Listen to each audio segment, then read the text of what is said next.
And it is another hockey night here in Athens. The Fighting Illini of Illinois in town this weekend to take on your hometown Bobcats. Ohio with a big sweep last weekend against the Oakland Golden Grizzlies, pushing their record to 24-7-1. Coming into tonight's action, the number 4 team in the ACHA. They're going to get a big test against the Fighting Illini. Number 6 in the nation at 27-2 are the men in orange and blue. And the Bobcats split with them earlier this season, Ethan. Those were some close games at some junctures and then some absolute wipeouts at other points. Yeah, first one was really the last two weren't close at all. 4-0 Ohio Friday. Last time these teams met in Champaign on the big pond, bigger playing surface there than the normal playing surface. But 7-1 last time these two teams met up, including Grant Stuve for the Illini. 2 goals, 2 assists. You know Ohio's going to owe Illinois one here this senior weekend. Yep, Illinois and Ohio have played each other very tight the last couple years. Under Coach Hogan, the Bobcats are 8-6 against the Fighting Illini. Certainly going to have their hands full this weekend. But briefly breaking down what happened last weekend when the Golden Grizzlies came to town, Ethan. Friday night, a 6-1 victory. Jimmy Thomas earning another win for the Bobcats. And then he followed that up with a shutout on Saturday, 12-0. What a crooked number for Ohio, able to score 6 goals in the third period. Really, everything went right for the Bobcats. Yeah, last week's game Saturday, an absolute mess, absolutely destruction on ice if you're a Golden Grizzlies fan. 12-0, a lot of fluky goals, got absolutely out of hand. We should mention too, Jimmy Thomas, his 6th shutout of the season. That ties the Ohio University single season record, so that next one's going to be a big one for number 30. Jimmy Thomas going to get the start in net again for the Bobcats tonight. His ACHA leading 32nd start of the year. We saw action from Jackson Chilberg last weekend as well. The freshman goaltender getting in for the Bobcats. This weekend, I don't know if the same can be said for Chilberg unless Ohio really comes out and puts up another crooked number. But certainly to get that experience moving forward is a good thing for Ohio, getting everybody involved and in the lineup. But as we look forward to the lineup tonight, not much changing from last weekend. Coach Hogan going with 12 forwards like he did last weekend. Another 5 defensemen showing for the Bobcats D-line pairings. Jake Houston still out of the lineup, but Grant Hazel and Jake Farrell really picked up for the slack last weekend. 6 points apiece. Yeah, you can rely on those guys so much if you're Ohio. It's kind of unbelievable they don't necessarily need to play 6 defensemen when they have Hazel and Fiala out there. Fiala had an absolutely explosive weekend offensively, a goal and 5 assists. And Hazel followed that up with his own explosive offensive weekend of his own. A couple of power play goals there for number 3. And don't forget about number 4, Tom McCourty. He's only played 9 games. Missed the first semester worth of games, but quietly has 4 assists. Could have had some goals last weekend, depending on who you ask, quite frankly. But Ohio defensively playing great right now. I think if you were to point at any one aspect of their game, I think the defensive core, all the way down the lineup, is playing extremely well.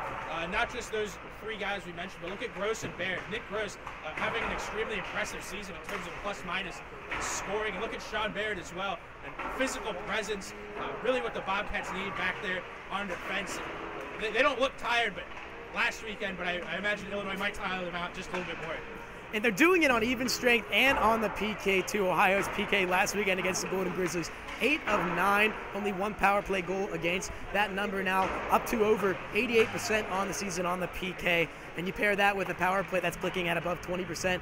Good things to follow for Ohio on the special teams advantage as well. Yeah, and they're doing that all without one of their leading power play goal scorers, Jake Houston. You look at guys like Gianni Evangelista obviously stepping up there on the power play. How about Matt Root and Grant Hazel with a pair of explosive power play goals last weekend, kind of taking one out of the Gianni Evangelista playbook, if you will, putting Hazel there outside of the face-off circles, just teeing up that slap shot for him. But in terms of power play, there's not really 1 or 2 decided lines that Coach Hogan goes with. Count about 6 or 7 guys here in double-digit power play goals here. So really, if you're on the ice during the power play, good chance you're going to get a couple of good opportunities.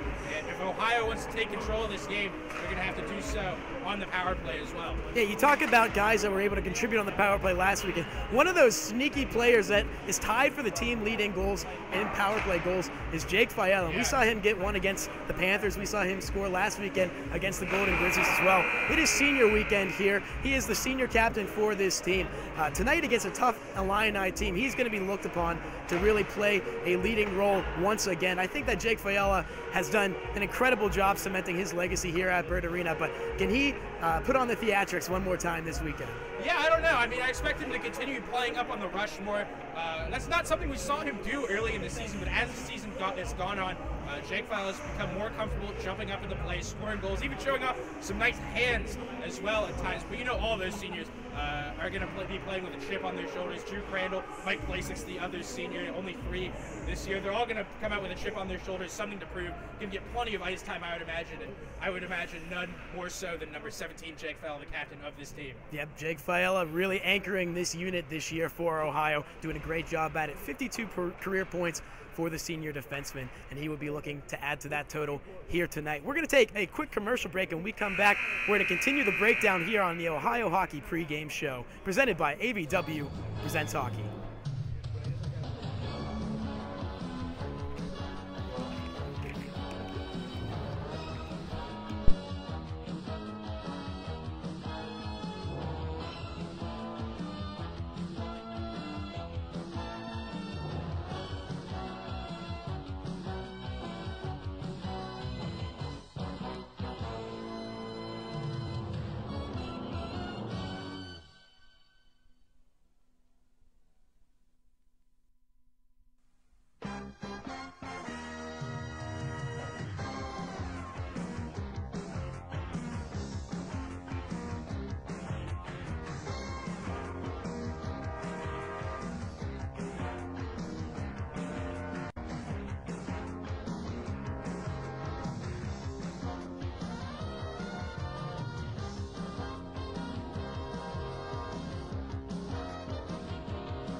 And we are back here at Bird Arena, about 20 minutes until puck drop. And standing here with Ethan and I is my good friend and host for Power 105.5, Paul Holden. Yeah, that's right. Morning show host. Morning show host, yeah, 6 to 10, right? 6 to 10 every morning, Monday through Friday. I was working this morning, actually. Hyping up the big weekend series here. It is going to be a special one. Senior weekend here at Ohio University. The Jambulance is parked out front. Power 105 is going to be doing a ton of things around the week this weekend. If you want to go into those and fill everybody in at home about what you guys will be doing special. Well, yeah, it's been great. This is the first year we've partnered with Ohio University Hockey, and it's been a great experience for us. We've been running a coaches show all week long, or not week, I should say season long, actually, and it's been a great time for us. And we got our prize wheel outside. We've been giving away T-shirts, so you might see a couple of Power 105 T-shirts out there. I think they're throwing them out at some point. I was told, I think I'm dropping the puck or something as well, so I'm pretty excited. It's a big deal for me. I never not gonna do something cool like this before. I usually am in the stands, so I'm excited to be doing it. You guys got quite the view up here too. Yeah, it is pretty special, that's for sure. You a big hockey fan, Paul? You know, I wish I could say I was more of a hockey fan, but I will say I do remember the Colorado Avalanche great teams of back in the day, Patrick Waugh, Joe Sakic, and I will say this is OU hockey has probably been the sport I've gone to the most in my time in Athens here, so it's easily my favorite sport to go to here in town. It's the best. It's easily worth whatever it was for admission. I can't remember what it was. I think it's $7 for non-students, $6 for students. Yeah. We'll have to check back on those numbers. My But bad on that. when you talk about Ohio hockey and you talk about it being your favorite sport here on campus, the one you attend most frequently, what is it about the atmosphere here, about the team on the ice that is so special to you? Well, I think hockey is one of the most exciting sports to be in general, and there's just such a vibe here. It's small, it's crammed in a good way because it's just loud and it gives you kind of that big arena feel. I mean, from where I'm from, college hockey with Denver University being kind of a pretty big deal in the collegiate hockey scene, I've been to a couple games and it kind of seems like an NHL production for some of the stuff that they do. But to come to here to see the really passionate fans, you got the student section over there. That's the best student section at any OU sporting event by far, I'd say. They get workouts in some games when they have to run around the rink all the time. So, and it's just a cool environment here, and it's just something you don't get to see hockey all that much, and to have it right here, smack dab in the middle of campus, right next to the biggest building, is something I think is really cool. And it's also just cool that they have to do a bunch of stuff on their own, being the club team and stuff like that. So we're happy. We wanted to show, hockey and this, because not only that, they're very successful. So the fact that they don't get as much coverage as we'd like them to, it speaks volumes to how much that needs to change, in our opinion. So that's why we're happy to be here, and we want to keep bringing people in and having a great time as well. So thanks for having me up here. I appreciate it. Of course, Paul, yeah. And we'd like to just talk about what Power 105 has done this year with the Coaches Show briefly. I know you said it's the first season that this was put on. I know Ryan Boyd's a big part of that. Max McDolan has jumped on the last couple of weeks. Who really spearheaded that ingenuity in trying to get the hockey team a live feed there from the station? Well, it's been a little bit of everybody, but Ryan and our sports guys have been instrumental. But a big thing what we want to promote here is we also carry the Blue Jackets down here. So we want to bring hockey. Power 105 doesn't specifically, but 970 WATH is our sister station, and they carry the Blue Jackets. We got the Bengals on there, Ohio State, everybody down there. But we wanted to shed light on the fact that we carry the Blue Jackets hockey and just how important it is, because we got Blue Jackets fans down here, and we got, of course, OU hockey fans. But it was with Nick Palmer, and he does a great job engaging with the community. It was him and Ryan Boyd and a lot of those sports guys getting involved to get us out here. And then we've been planning this all year, trying to do some cool stuff. And I think we're gonna have a great event here. And hopefully I don't fall when I go out to drop the puck here.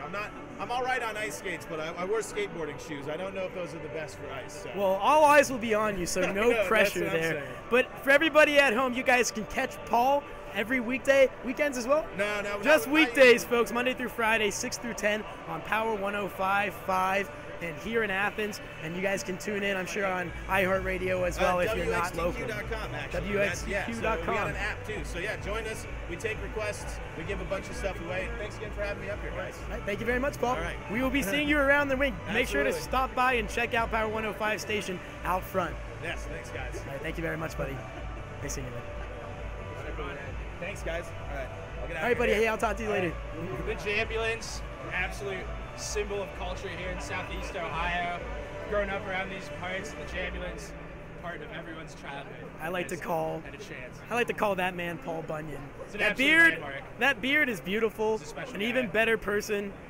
Paul, can't say enough about the man. He really has been one of the better connections that I've made here in Athens, just a stand-up individual, and he's doing a great job over at Power 105, and that collaboration with the hockey team has been crucial this year too. It's been great to listen to them, have interviews every week, move locations, really try to get the community involved. A great initiative by the team there at Power 105. But back to the coverage here on Ohio Hockey pregame show presented by AVW Presents Hockey. We are about 12 minutes from puck drop, the start of the national anthem about to play here very shortly as we look forward to Ohio's lineups. As we mentioned, same as last weekend, but for those just joining us, we'll break them down very briefly. Starting at center on the first line for your Bobcats is number 7, Gianni Evangelesti, leading point getter on the season for the Cats, 43 to be exact. He has been all and then some for Coach Hogan this year. He'll be flanked by Timmy Turneau, who's had a couple standout games the last few weekends, and Mike Pulisic, senior left winger, on the left side.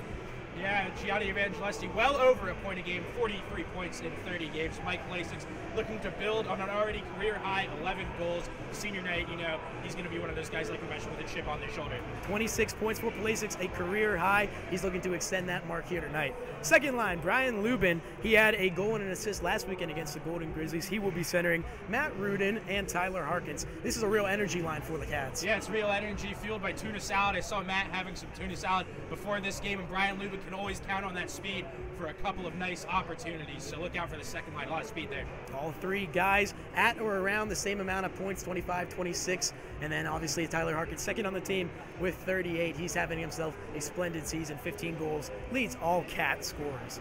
Third line, Cody Black. He had a special weekend last weekend, tallying his third of the season, adding a couple assists. He will be flanked by Gabe Lampron and Garrett Elmore. Garrett Elmore, quietly with a 10-goal campaign, he has provided depth scoring for Coach Hogan. Yeah, you look at that third line, it's provided, really come alive these last 2 weekends here. Cody Black, the great passer he is, but Garrett Elmore and Gabe Lampron, man, those guys are putting the puck in the back of it and doing it with skill, too. Look back at that Garrett Elmore goal, buried a rebound between his legs last weekend. Shane, impressive stuff from that third line. Looked like Vinny LeCavier from NHL 06, if you guys remember that deke move. But number 21, Zach Frank, rounding things out for the center group on the fourth line. He will be flanked by Crandall and number 29, Garrett Jenkins. Jenkins finally getting off the schneid last weekend. He picked up 3 points, his first 3 of the season. And he really provided some energy to that fourth line. All of those guys contribute. All of those guys were able to score. How do you think that they can be difference makers this weekend against a very tough and balanced Illinois team? Well, you look at Zach Frank, he's a great face-off guy, a great defensive forward, so that's his game. But Garrett Jenkins really didn't have a goal previous to last weekend, really finding his scoring touch last weekend. So I look for that line to have a solid defensive presence, really pressuring Illinois when they're breaking it out of their own zone. Yep, Garrett Jenkins started his first 20-some-odd games on the defense, moved up to forward last weekend and saw immediate results. He played third line for the Cats last year, was able to tally 9 points. We'll see if he can keep the good times rolling for Ohio on the forward unit. But as we look to the defense, 5 skaters, Jake Houston out of the lineup, as we mentioned at the outset. Up front, Grant Hazel, obviously a big weekend for him, 2 goals, 4 assists last weekend. Just a special showing for number 3. And Tom Picorni and Jake Fiala will help him out up top. Those 3 guys especially really did great things for Ohio last week. Yeah, I expect all those guys to play heavy minutes. And I'm impressed with Tom Picorni, quite frankly, just playing his 10th game here tonight. How quickly and easily he stepped into a role with significant ice time. Poco, 2 assists last weekend. Still looking for that first goal. Maybe it'll come here tonight. On the third line pairing for Ohio's defense, Sean Bayer, Nick Gross, Steady Eddie's back there for Ohio. Those 2 have really cemented themselves as a reliable tandem on the back end. Nick Gross especially providing the offense and the defense to boot. Yeah, it's a youth line. It's a little bit of best of both worlds there, Shane. Sean Baird, obviously the great defense, great body checking ability, really plays a strong defensive game. And Nick Gross, so does he, up here, his team lead in plus minus, but also goal scorer Nick Gross is lighting the lamp the last couple weekends. Nick Gross with 19 points on the season. That is third amongst Bobcat defensemen. All of those guys will be in front of Jimmy Thomas, his 32nd start of the year. JT has done it all for Ohio this year with 23 wins to his credit and a goals against that is teetering around 2 even. Yeah, an absolute workhorse. This guy is part of the reason why Ohio is number 4 in the country, if not the biggest part of why they are the way they are. Be sure to keep an eye on number 30. Going to make a couple of huge saves in this one, I'm sure. That is to be certain. As we look forward to the Illini's lineup here, they have some depth scoring as well. 7 guys with 20-plus points on the season, led up top by James McGing and Robert Ernsting. Those two really combined to have a nice weekend against Illinois State this past weekend, right? Yeah, those guys have really excellent chemistry all over the ice. There's a 2-on-1 I recall last weekend specifically where Ernsting found McGing in the front of the net. McGing absolutely undressed this goalie. And prior to that weekend, McGing had 2 goals, both coming from the stick of Ernsting. So these guys always know where each other are when they're on the ice. So look out for McGing and Ernsting when they're Leading on. goal scorer for the Illini, Drew Richter. He's got 12 tallies on the season, 3rd on the team in points. Watch out for him. He'll be wearing number 10, and all those guys will be playing in front of David Heflin. The Bobcats saw him earlier this season. He went 1-1 against Ohio in those matchups.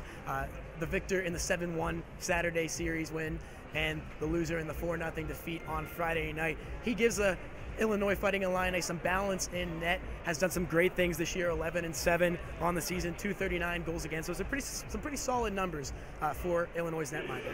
Yeah, you look at Jimmy Thomas putting Ohio where they are. Heflin's done something similar. A lot of similarities between these two teams, and certainly evident in the goaltenders. Jake Barnhart will be backing him up in front of them. Joey Rittendale, a name to watch out for. Illinois' premier defenseman, if you will, a guy that plays a Jake Houston, Jake Fiala type role for the Illini. He is going to be somebody that is going to be a thorn in the side of the Bobcats all night long. And you look at his partner, Joe Nolan, as well, another solid defender, more defensive than Rittendale, but still looking to make an impact up front for Illinois. Yeah, both of those guys will have a huge impact. You mentioned Joe Rittendale, obviously going to have a huge impact on the ice, but he is also the captain of this team. 27-2 are the Fighting Illini. They will be looking for a crucial set of wins this weekend at Bird Arena. They're trailing Ohio in the CSCHL standings with only 2 weeks to go. Every point matters. You talk about what they've been able to do against like-minded opponents, against mutual opponents this year that Ohio has also faced. The Illini are 7-9, not able to get it done against teams like Lindenwood, against teams like Davenport. They split both of those series earlier on in the season. Get swept by a couple tough teams in Jamestown, who Ohio also fell to, and Iowa State. So you look at the intangibles for the Fighting Illini as they chase what has been a very good Bobcats team this year. How do you keep the game simple, keep the focus simple, and really go out and execute against the Bobcats here at Bird Arena? I think Ohio just has to continue what they're doing. You know, Illinois is going to bring a little bit of a different approach. They play on a bigger rink, so they generally have to focus more on getting their game to the middle of the ice. Ohio knows this. They're going to have to continue to do a great job of taking away the middle of the ice like they did against Pitt and Oakland last weekend. So really look for the middle of the ice, and also the beginning of these games are crucial. Ohio scored 6 seconds into the game last time they were able to beat Illinois. If Illinois is not ready to play, Ohio can take advantage of it, certainly. We shall see, folks. We're going to take you down to the ice for the announcement of the starting lineups and the playing of the national anthem.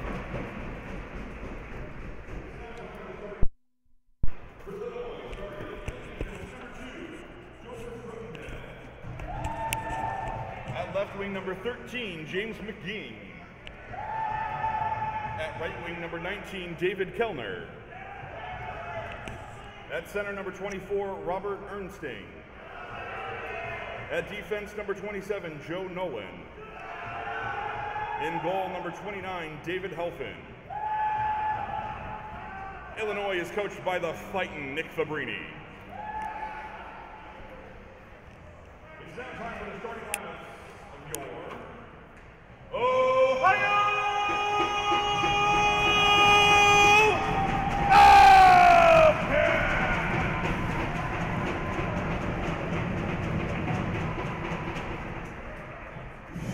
At left defense from Fairfax, Virginia, number 13, Nick Gross! At right defense from Pittsburgh, Pennsylvania, number 14, Sean Baird. At left wing from Parma, Ohio, number 28, Mike Polasics. At right wing from Westchester, Ohio, number 16, Timmy Turnow. At center from Dublin, Ohio, number 7, Johnny Evangelisti. And in goal from Waterville, Ohio, number 30, Jimmy Thomas. Your Bobdogs are coached by Sean Hogan with assistant coaches Ian Smith and Mike Harris. I'd now like to welcome to the ice from Power 105, DJ Paul Holden and Sedona. Power 105 is a proud sponsor of Ohio University Hockey. Tune in at 105.5 FM or online at WXTQ.com.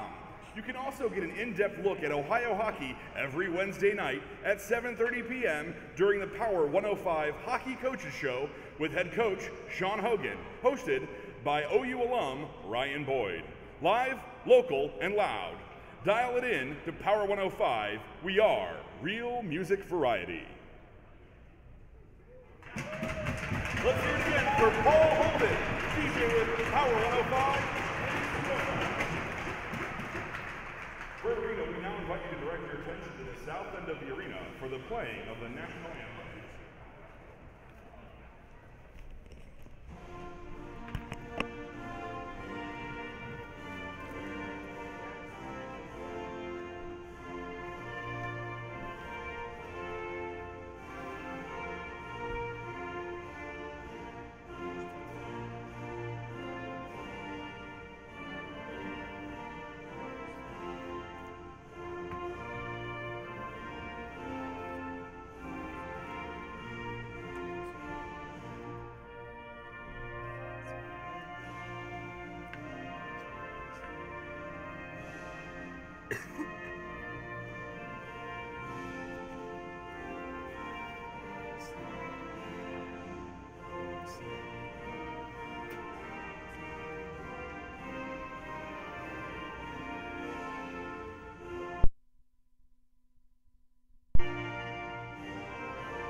And there you have it, folks. Packed house again here this weekend, Ethan. Not as many as last weekend, Siblings Weekend, commanding the stands at Bird Arena, but still a very excitable crowd getting ready to see two competitive hockey teams take action here on ice. Yeah, Ohio is certainly going to have a much tougher time than they did with Oakland and Pitt. Notable that Nick Gross and Sean Barrett getting the start out there. Talk about a certain unit that's going to have a tougher time as a defensive unit. Let's see how they distribute those minutes.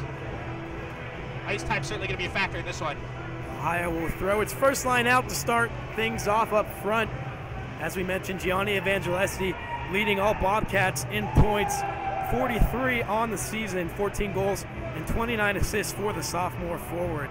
As you look to his left, Mike Pulisic, a season high 26 points for number 28, the senior forward, making his final two starts in the regular season here at Bird Arena. Going to be a special weekend for Mr. Pulisic. Mike having himself a career year, like we mentioned in our pregame show, career high in goals with 11.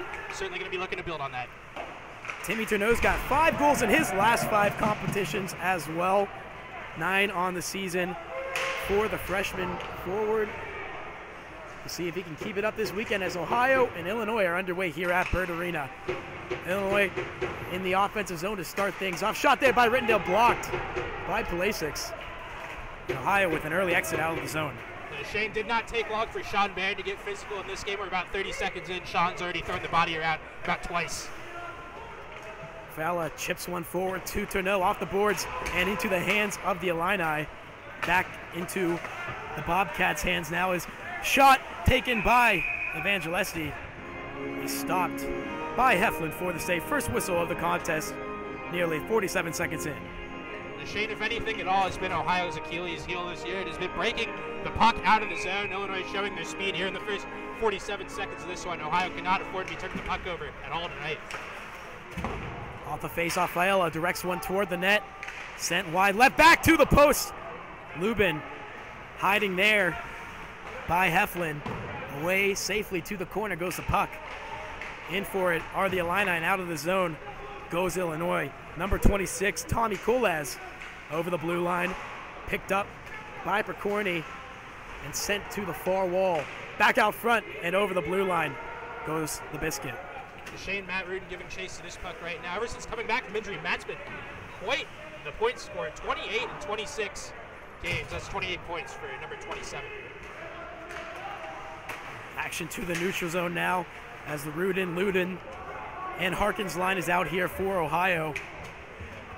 And they will come off in exchange for the third line as Illinois looks to exit the zone. Up front is Elmore. He'll keep it in at the point. Glove flipped back to the referee, out of harm's way, and Illinois exits. Never want to be gloveless. Luke Forfar takes a hit there in the corner by Elmore. Puck skirts free to the hands of Hazel over the red line, and he will flick it on the backhand into Illinois' zone. Meaning, with pressure at the wall, was Cody Black could not get a free stick on the puck, and it'll come back out. Whistle here as Ohio ices the puck. Face off back down in Jimmy Thomas's neighborhood. And the third line catching their breath here as they will have to stay out for the draw. Luke Forfar, you mentioned his name on that last shift. Only 6 games, but 4 points to show for it, including 2 last weekend. We talked about Illinois' depth and how balanced they are. That is a solid data point to look at. Forfar on the third line, averaging nearly a point a game. Ohio matching that depth with numbers of its own. Out here is Hazel. Turns over the puck in front, off the backhand and to the corner. Big save there by Thomas. Got a foot on it as it came through the crease. Good scoring chance, strategic shot there placed by Illinois to create that rebound on the backhand. Fortunately, Ohio does not pay for it. Novosel and Sabo down low for the Illini. Fighting for the puck is number 18 for Illinois, David Kellner. He'll keep it in deep as Bayard goes the other way. Back to the point. Joe Nolan had his pass deflected by Black out to the neutral zone. And in safe hands as Ohio breaks out. That one goes off a couple people. Looks like Joe Nolan might have caught one in the bubble and then eventually ended up in the rafters. We'll get a whistle. 16:37 left in the first. Pesky Bird Arena rafters. Talk about really getting the feeling for a game in the first 5 minutes, and it feels like we're going to have a fun one here tonight, Shane. Ethan, 5 minutes into the contest, how do you think Illinois is faring on the smaller ice surface? I mean, it's hard to tell so far, so early in the game, but certainly speed and physicality is present in this one. Out front for Crandall, another wave at it as 15. Look to tuck one. He wraps it back around, and Heflin comes up with a series of big saves, denying the senior forward for Ohio. Crandall last weekend, a special one for number 15, a goal and an assist, tying his career high in points with 9. His next one will be a new best for Crandall. Nearly had number 10 right there trying to wrap that one around. Fortunately found the post. Heflin.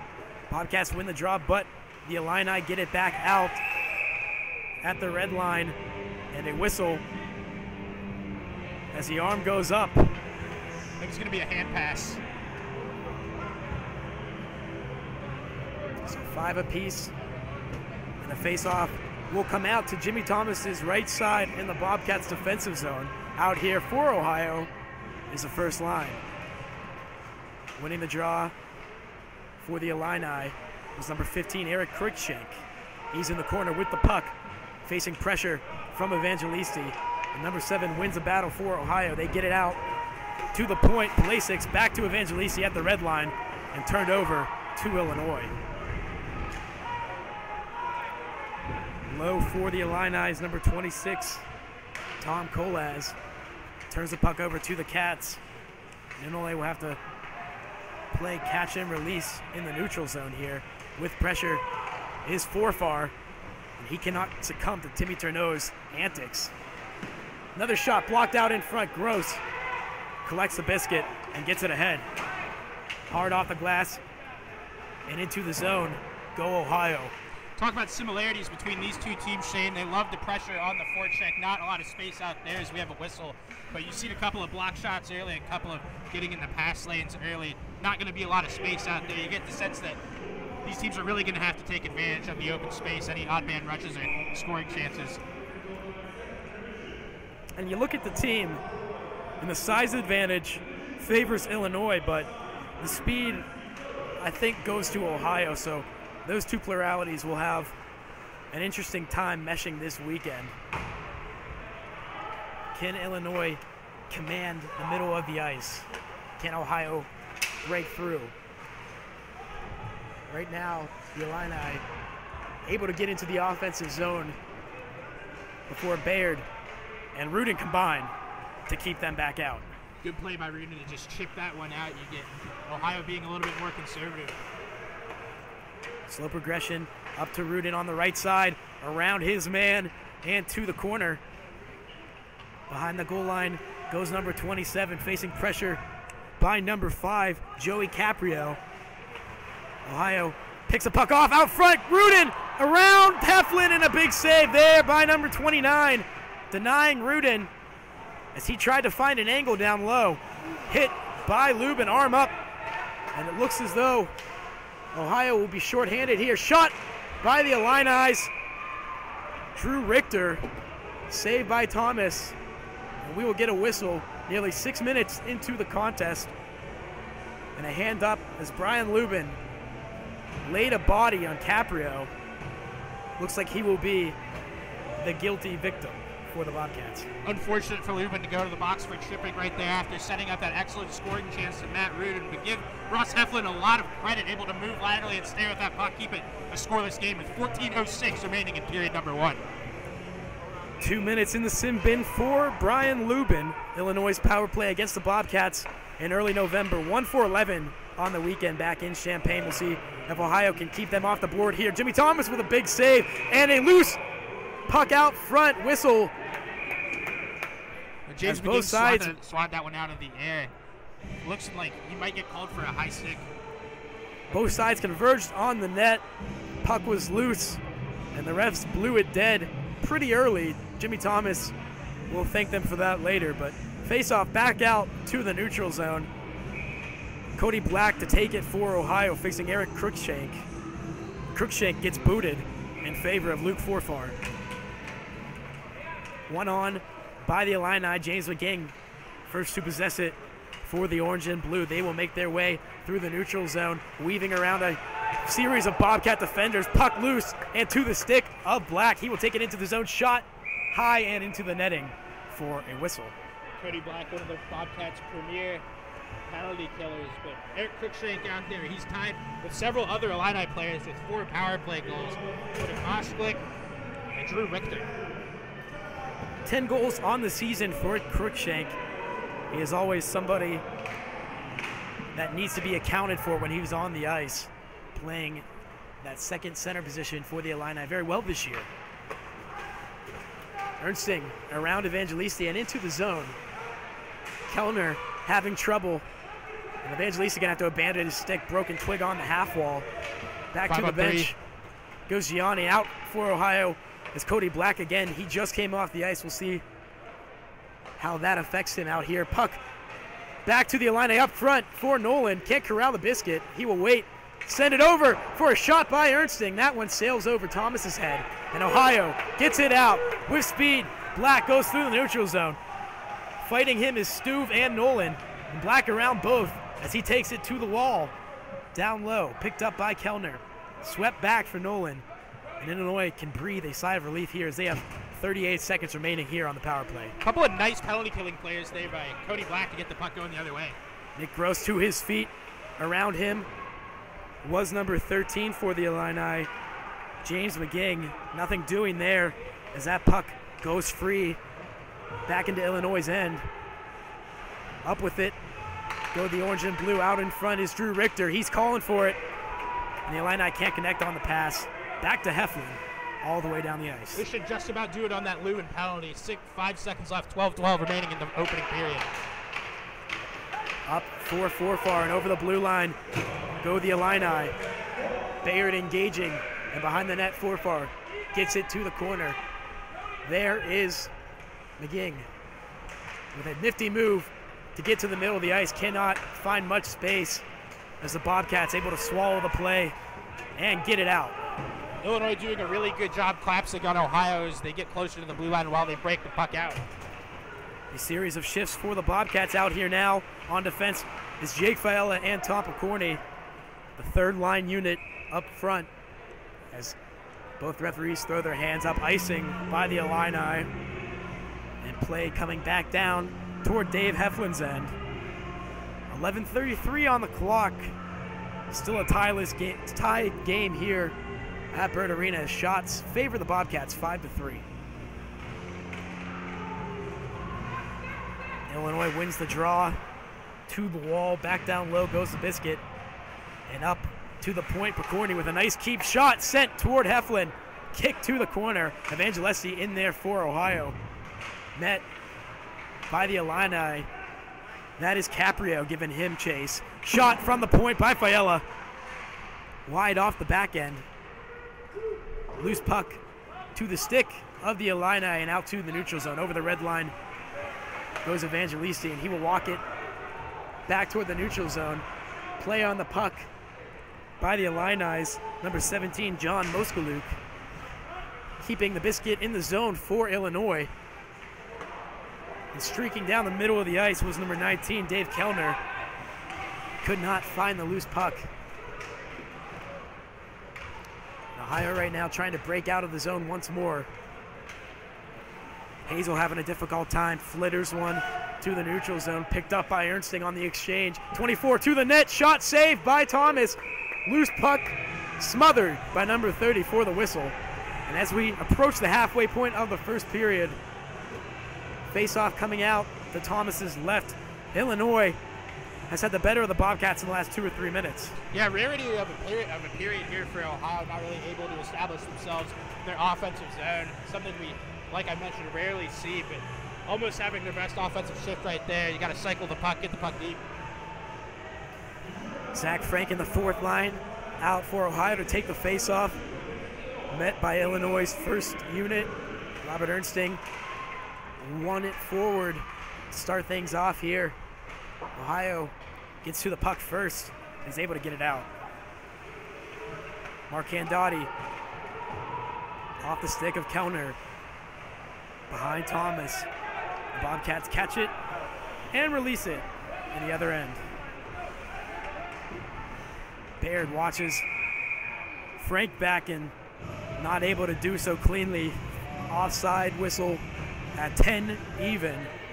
The faceoff coming out to the neutral zone. Right idea there by Baird to step up and try and enter the zone there. Illinois was in a line change. They almost caught him, but number 21, Zach Frank, unable to get back onside.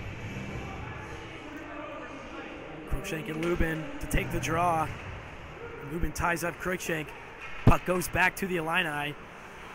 With it is assistant captain for Illinois, Tyler Opilka. And he gets it up ahead. It is Kolaz. Off of Gross and up to Opilka. He will walk it over to the middle of the ice. Hand up for the ref. Another penalty going to the Bobcats. Illinois possesses the puck in the corner. Picking up and moving it to the middle of the ice was number 9, Chance Homerin. Turns it over to the Bobcats for the whistle. Looks like there's going to be an interference call assessed against Ohio. Brian Lubin going back to the box. That is unfortunate. I did not see that one, did you? And maybe he left his glove or his stick in there or something. Hopefully he's not going back to sit for another 2, but that looks to be the case. His second penalty of the evening. We saw Nate Richards last weekend take 4 penalties in one night against the Bobcats. Certainly hope Brian Lubin doesn't go down that road, but 2 early ones for number 10. And Illinois with a primo opportunity to get on board first here as they embark on their second power play of the evening. Look at Cody Black, great penalty kill. Another thorn in the side shift for number 18. Up for Ernsting. And to the middle for Kellner. Around Picorni. Loose stick as Picorni's twig goes flying. Kellner to the point for Nolan. Over to Ernsting. Down low for Stuve. And Kellner finds Stuve on the other side, excuse me. Back up top for Ernstine. He's got space in the circle. Big block there by Fiala, giving up his body to make the save. Puck out to the neutral zone now as Timmy Tourneau walks it cleanly past the goal line of the Illini. It's exactly what you expect out of your captain after all these years as well. Nothing new from Jake Fiala. As we approach the 1 minute mark here on the power play, the Illini over the blue line and back into Jimmy Thomas's neighborhood. Forfar keeps it in at the point for McGing. Back to Forfar, and loose puck finds the stick of Richter. Confusion as the Bobcats and Illini cannot get to the biscuit, and there was a huge save there by Jimmy Thomas going from post to post and stretching out to get a toe on that. Just absolutely ridiculous. Feels like we see him make that save every weekend, but it is just as special going full split. 180 degrees is Jimmy Thomas. And he has certainly got the flexes. That's a fact. I definitely could not make that save. Nor could I. It's a good thing we're not on the ice. It sure is. Drew Richter having a tough time gaining entry into the zone. Sean Bayard there to badger him. Mike Palasic's hard off the glass and out. Brian Lubin from the penalty box gave chase. Illinois able to recover. I don't think Joey Caprio saw him until the last second there. As Tyler Opilka takes the puck out of the zone here. The assistant captain to the red line, picked off by Fiala. Finding the biscuit once more was Opilka, and he will get it in safely this time. Up for Lubin. And he is tossed by Novosel. And a big hit there by Palasic's, exacting some revenge on Novosel for the prior aggression. Even for Ohio as they gain entry. Tyler Harkins in the corner fighting off a pair of Illini. Opilka able to get the puck free, and through the zone comes Moskaluk. Shot there, picked off by Hazel, able to get a piece of it as Moskaluk came to the net. Ohio trying to find Evangelesi, streaking toward Heflin, able to do so. Illinois trying to settle things down here. This has been a back and forth series of events in the last few minutes. Nary a whistle for either side.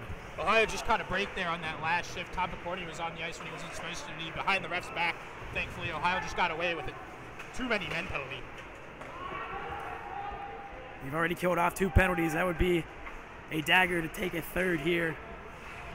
With 5 minutes and change remaining in the first period. Shot there by Elmore from the half wall. Able to get one on net. Heflin there for the save. McCourty pinching, trying to keep the puck in. Illinois gets to it first. McGing with a skill play, trying to bounce that puck, leaving it for Rittendale, and it slides over the goal line for the first strike of the evening. Joey Rittendale and James McGing combining for the Illini's first goal of the night. I think Rittendale will end up getting credit for that one. Yeah, I think it will as well. And McGing, some of the best hands we've seen in the ACHA this season, but Jimmy Thomas coming out of the net, trying to make that save, freeze that puck. Good move by Joe Rittendale to just chip that pass, keep it going towards the net, and finds the way in the back of the net. The puck does. 5:35 remaining here in the first period. Illinois up to a 1-0 lead. And a frenzy out in front of Thomas, wasn't able to recover in time to get to the sliding biscuit. Rittendale, the goal scorer for the Illini, his 5th of the season, giving Illinois the 1-0 lead here with 5 minutes and change in the first period. Shots 6 apiece as Illinois possesses the puck once more in the zone. Shot by Graham from the point, kicked out by Thomas and into the rafters for a whistle.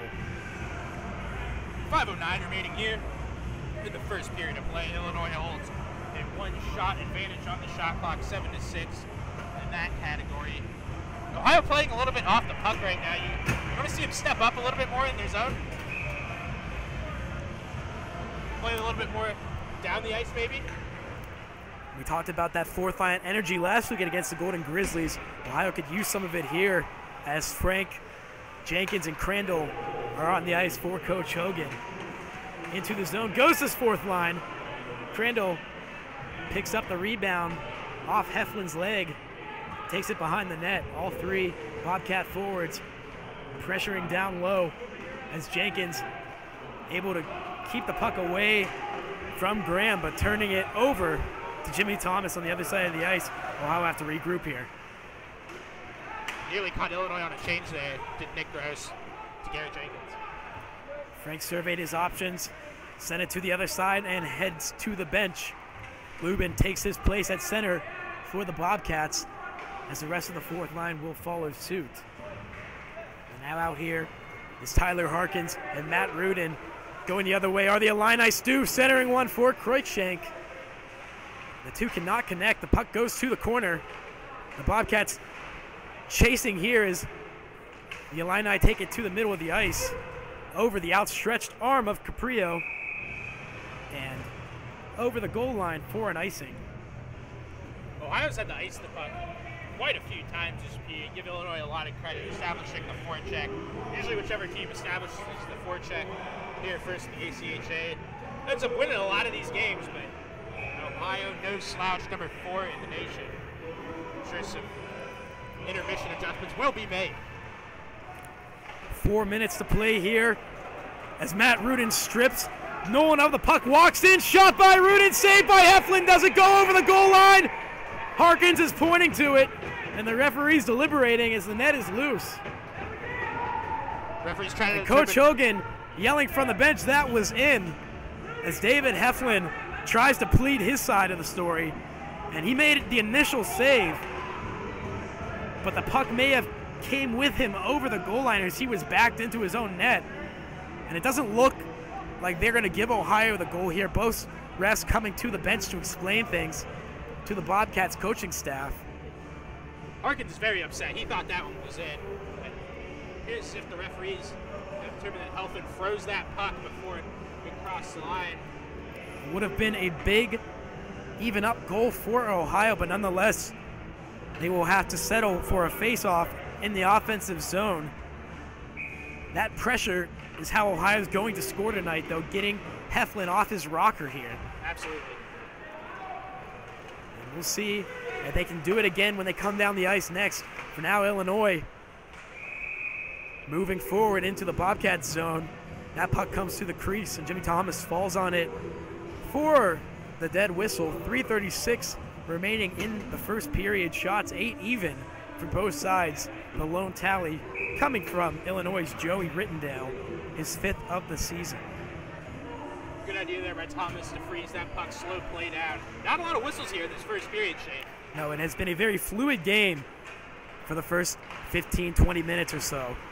At one point, when Brian Lubin took his second penalty of the night at 10 even, the whistle didn't blow dead again until 5:30. So, yeah, extended stretches of play for both sides really has been, for the most part, a neutral hockey game. Heflin to the bench right now. Another penalty coming for the Bobcats. Certainly not what Coach Hogan wants to see, down 1-0 here with 3 minutes and 2 seconds remaining in the first period. Ohio back on the penalty kill as Tom Picorni heads to the box. 2 minutes for number 4, Tom Picorni. If you're Ohio, you cannot afford to keep taking penalties. You look at when Illinois has gotten their best scoring chances other than that goal, obviously. It's been on the man advantage. They've gotten to the middle of the ice. They made Jimmy Thomas make that ridiculous split save. Got to stay out of the box if you're Ohio. You have to, Shane. And Illinois has had some success on the power play this year. You mentioned 5 guys with 4+ goals for the Illini as the puck is sent away by Thomas. We'll get a whistle here. In the corner was Kreutzschank and Black. The two will exchange some pleasantries as they head back toward their respective sides. Looks like it's going to be a face-off coming. Looks like they're going to move this one out of the zone, Shane. And that's a big break for the Bobcats. Any is. space to work with is an advantage here on their 3rd power play penalty kill, of the night. Illinois' 3rd power play. James McGing, who had the assist on Rittendale's tally, first into the zone for the Illini. And 13 and his partner, number 10, Drew Richter, collide in the corner. They will play catch with Luke Fofar. Cruikshank recovers the loose biscuit. To the point for Opelka. He surveys his options. Goes from Fofar back to Cruikshank. Shot low on the ice. Saved by Thomas.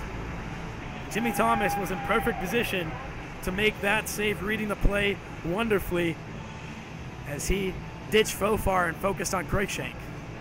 Yeah, that shot coming from the point. McKing was able to deflect that one on net. Thomas. And Ohio could not let Ohio deflect the puck on net that easy. McKing had all sorts of room. Not the guy you want to be giving room. This is a good clear. Entry and exit. Yes. As Ohio wins the faceoff and promptly sends it down Heflin's way. Picked up by Joe Nolan, and he will lead the rush out of the zone for the Fighting Illini. Ill-advised play there by Kellner as he chunks the puck up top, keeping play in the neutral zone. Finally over the blue line go the Illini. That is Ernsting stopping and turning on a dime. Sending one back for Nolan. Save there by Thomas as the puck comes to the net. Another save as he gets a blocker on Ernsting's errant attempt into the netting. The biscuit goes for the whistle. And the face-off comes out to Jimmy Thomas's right. Ernsting had a look to the stars as he wishes he had that one back. Fanned it wide above the net. Another good opportunity for Ernsting there. One of the best opportunities for the Illini all night. They found some space in that left circle, especially on the power play. And Ernsting and McGing have been the beneficiaries of that as they've been being fed pucks on the man advantage. But 40 seconds remaining on the power play for the Illini, a minute 39 remaining in the first period. Ohio trying to find the game-tying goal before time runs out in the first frame. You look at what Ohio has done the last few weekends. Saved by Thomas on Kolaz as he was in no man's land, hugging that far post, what you like to call the backdoor bandit. Yeah, absolutely great power play strategy there by Illinois to lull Ohio over to the strong side of the ice. Thankfully, Jimmy Thomas able to shut the door on Tom Kolaz. No goal for Tom.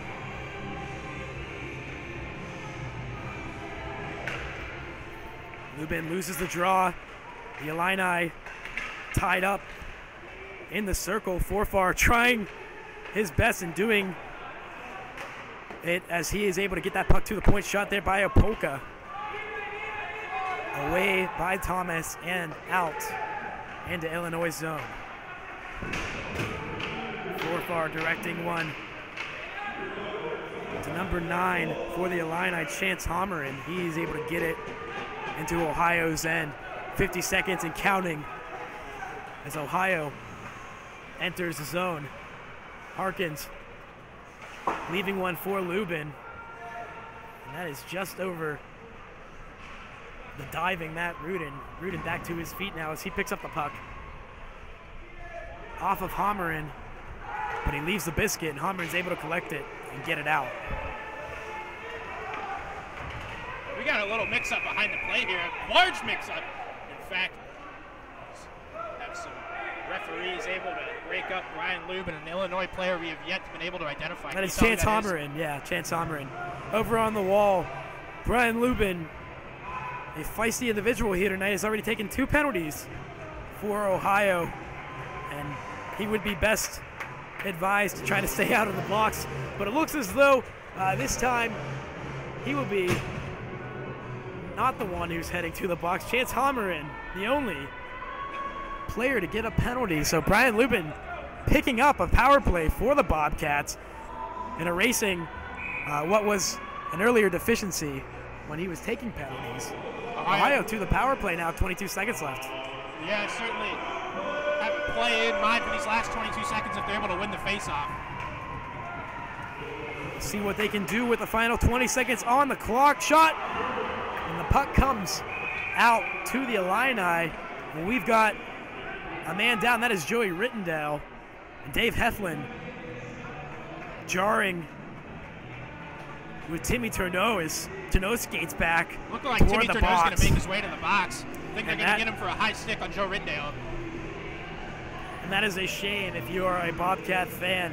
It's really one of those finally on the power play for the first time of the evening, and 10 seconds in, it's taken away from you on a high sticking penalty. With 12 seconds on the clock, that faceoff all the way back down near Jimmy Thomas, and Illinois setting up shop in the offensive zone, looking to gain a 2-0 lead here as they walk into the locker room at the end of the first. Ohio trying to deny them as they win the faceoff around the other way and out of the zone by Harkins, and that'll do it here as time will run out on both sides in the opening frame. 1-0. Illinois takes the early lead.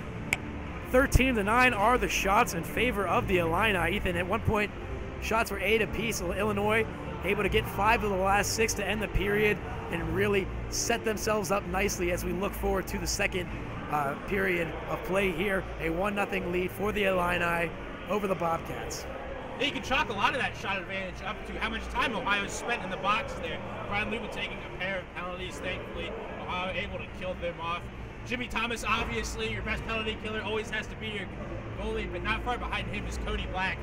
Really using that speed, not being afraid to go chasing the puck all the way behind the goal line. Almost set up a few scoring chances there, but unfortunately for Ohio, Greg Rittendale able to bury the first goal of the night from a Greg McGing pass. Rittendale took a stick to the face there from Timmy Turneau at the end of the period that negated an Ohio man advantage that would have lasted about 1 minute and 40 seconds here in this period. It'd be interesting to see how 4-on-4 affects this game. Not a lot of space out there right now. Certainly not a lot of space. Illinois, we talked about it, the big ice, coming and having to play on a smaller surface, have looked very good so far. I thought that would be a disadvantage for them heading into tonight's competition, but they've done very well at managing their space. They've really set up shop on that left circle on the power play. We saw them directing shots to McGing. We saw them directing shots to Ernstink from that area of the ice. But you talk about Rittendale, his 5th of the season for Joey Rittendale, the defenseman, assistant captain for the Illini, one of those Fiala, Houston-type defensemen, an offensive presence, certainly somebody who is going to have his finger on the pulse of this weekend's games, and he gets on the board early to give Illinois a 1-0 lead. We're going to take a quick commercial break, and we will be back with more coverage here in the first intermission of Ohio Hockey by AVW Presents Hockey. So stay tuned, folks. We'll be back in a few.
back at Byrd Arena. Ohio down 1-0 at the end of one period of play.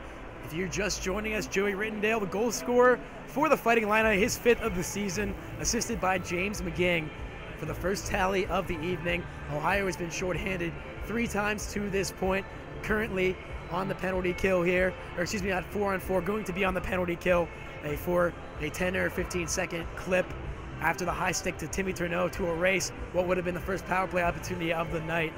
So right now, Ohio kind of falling on hard times. They had some good pressure in the neutral zone. Were able to generate some shots early on. Illinois taking the pace of play into their own hands for the last 5 or 6 minutes of the period. What does Ohio need to do in the first 5 minutes of this period to reestablish themselves in this hockey game? Well, first, I think they need to stay out of the box.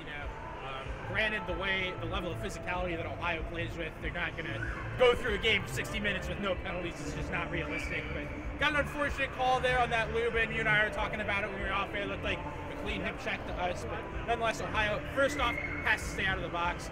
Additionally, I'd like to see them be a little bit more aggressive, stepping up into their own end.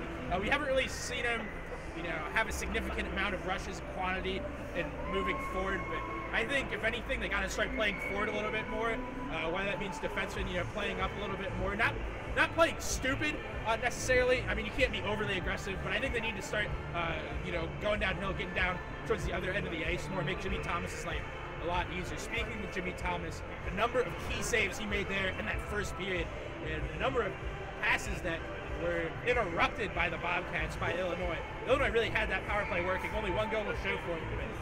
Wow, that power play is potent, is it not? Some solid puck movement for the Illini, as we talked about them setting up shop on that left hash side of the ice. Ernsting and Rittendale and McGing getting feeds from that side of the ice for the Illini, an area of emphasis for the Bobcats penalty kill as they look to kill off more presumed penalties later in the evening. But you talk about what Ohio was able to do well. We noticed last weekend some pressure from Oakland as Ohio tried to break the puck out, really created some melees. I think they did a better job getting the puck out of their zone, but they're having trouble getting it through the neutral zone right now. Illinois really employing a solid trap-style defense as Ohio tries to break free past the red line. As you talk about that, what do you think needs to be done for Coach Hogan as he tries to make adjustments toward Illinois' style of play here? Do you think they employ a more dump and chase type game? Do you think they try to just beat them with their speed? Do you think that they try to get creative with their passing? Yeah, if any of those 3 things you highlight, I'd say they get creative with the passing. Got here about 5:30 this evening, and Brian Lubin and Drew Cranlow were working on passes along the boards deep in the zone, getting the puck out, getting the puck in. And we saw Matt Rudin ship that puck around, end up with a breakaway, Ohio's best scoring chance of that first period because of a play off the board. But so in terms of things they can do to improve getting through the neutral zone, I think shipping the puck off the boards, being creative also, I think that goes hand in hand with that. But I don't really think necessarily stylistically in terms of a dump and chase or just really trying to force the puck in deep. I don't really think stylistically they need to change one way or the other, but one thing is for sure, they need to establish a forecheck in the zone. When we've seen Ohio do that, they've had their way with teams, and they were not able to do that in the first, large part because they were in the box. But really, they got to establish themselves in the zone this period. Heflin made some great saves, but Ohio has to find the puck in the zone. Yeah, to see if that cycle game will get going for the Bobcats. We're going to take another quick break here. We'll be back very shortly to wrap things up in the intermission report and get you started for the second period of play. Illinois 1, Ohio nothing.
2 minutes until the start of the second period. Back with Ethan Graham, I am Shane Dazen, and we are going to get you all set for action in the second period between the Fighting Illini and your Ohio Bobcats. 1-0 lead for Illinois at the end of 20.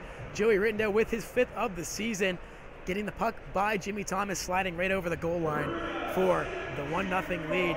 Jimmy Thomas, 12 of 13, pucks stopped in the first frame. He's having himself another reliable night, making some big saves. In front of him, Jake Fiala with a crucial block on Illinois' first power play opportunity. He has given up the body multiple times tonight here for the Bobcats. They did some things well. They have some things to work on. As we look forward to the second, we talked about trying to get through the neutral zone with more efficiency. And once you get into that offensive zone, really cycling that puck, working it to all parameters of the ice, and getting shots from every area. Yeah, I think that's absolutely instrumental. We've seen Ohio win games. It's been because of that strategy. A little bit of a scoring change that first Illinois goal. Rittendale getting the goal from McKing. Also an assist by David Kellner in there. That is Kellner's 9th assist of the season. But McKing getting assist number 20. This guy has the puck on the stick. Look out, he is a playmaker. That is the lead for the Fighting Illini. 20 assists for McKing, is tops in that category for Illinois. And you talk about Ohio's assist king, Gianni Evangelisti. He had 3 last weekend against Oakland. They're keeping him at bay here tonight. That first line generating some pressure early on, getting stymied later in the game. We'll see what they're able to do. We're going to take you back down to the ice now as Ohio is back out here for the start of the second. Evangelisti and his cohorts starting things for the Cats. Number 7 with the puck on his stick as he crosses the blue line, weaving with Mike Palasic. Back to the point for Fiala. That one scutters wide. Not a bad play to put that puck in the direction of the net. Fiala flutters that one in for the deflection. Can't find it though. McKing with a strong arm around one man, sends it on the backhand over Thomas's left shoulder. Illinois turns the puck over to the Bobcats. Out of the zone comes Ohio, and leading the charge is Fiala. He will dish it to Evangelisti. Picked off out front by Nolan. Through a trio of Bobcats, Evangelisti sending the puck back deep as he heads to the bench. Going to be a penalty against Illinois. That's big for Ohio as Illinois touches it for the whistle. 1 minute off the clock at the start of the second, 19 minutes even. And as Ohio already has 1 penalty on the board, so do the Illini. Both sides going to be even for 10 seconds here at the end of Ohio's first penalty, and then Ohio will head to the power play. 4-on-3 on the ice in favor of the Bobcats in the offensive zone. Matt Rudin losing the face-off to the Illini. Back to the point for Hazel. Cannot keep it in as Kreutzschank steals it from him. And a big defensive play by Fiala, knocking that puck off the stick of Kreutzschank. Absolutely great play there by Fiala to break off that scoring chance. Setting up shop on the Bobcats in the offensive zone. Fiala feeding Hazel as he made his way toward the center of the ice to 2. Miss on the pass. Puck comes back to Hazel. And to Fiala, up top. He has the puck on his stick once more. Shot by Fiala. Saved by Heflin. Loose change picked up by Harkins. And he will walk it back toward the point. On the board is Rudin helping him out. And Ohio engaging as Chance Holmgren tries to rub Harkins off the puck to the stick of Rudin. And back down low goes the play. On Rudin is number 22 for the Illini, Tyler Opilka, the assistant captain, holding Rudy Rudiger along the back end of the boards. Out for Grant Hazel, a one-timer over the head of Heflin, and back to the neutral zone. Nick Gross there for the recovery. That's absolutely the play Ohio wants to set up, absolutely the position they want to find Grant Hazel in. Saw him score a pair of nearly identical goals from that position last weekend. 33 seconds remaining on the power play for the Bobcats. Trying to find Picorni was Cody Black, and that puck ricochets off a few defenders and goes into the rafters for a whistle. Those pesky rafters, part of the fun here in the 60th anniversary season here at Ocean St. Bernard Arena. Shane Dazen, Ethan Graham, along with you. So glad you've decided to join us here on this Friday night from Bird Arena. 1-0 the score right now. Illinois up on Ohio with 17:22 remaining.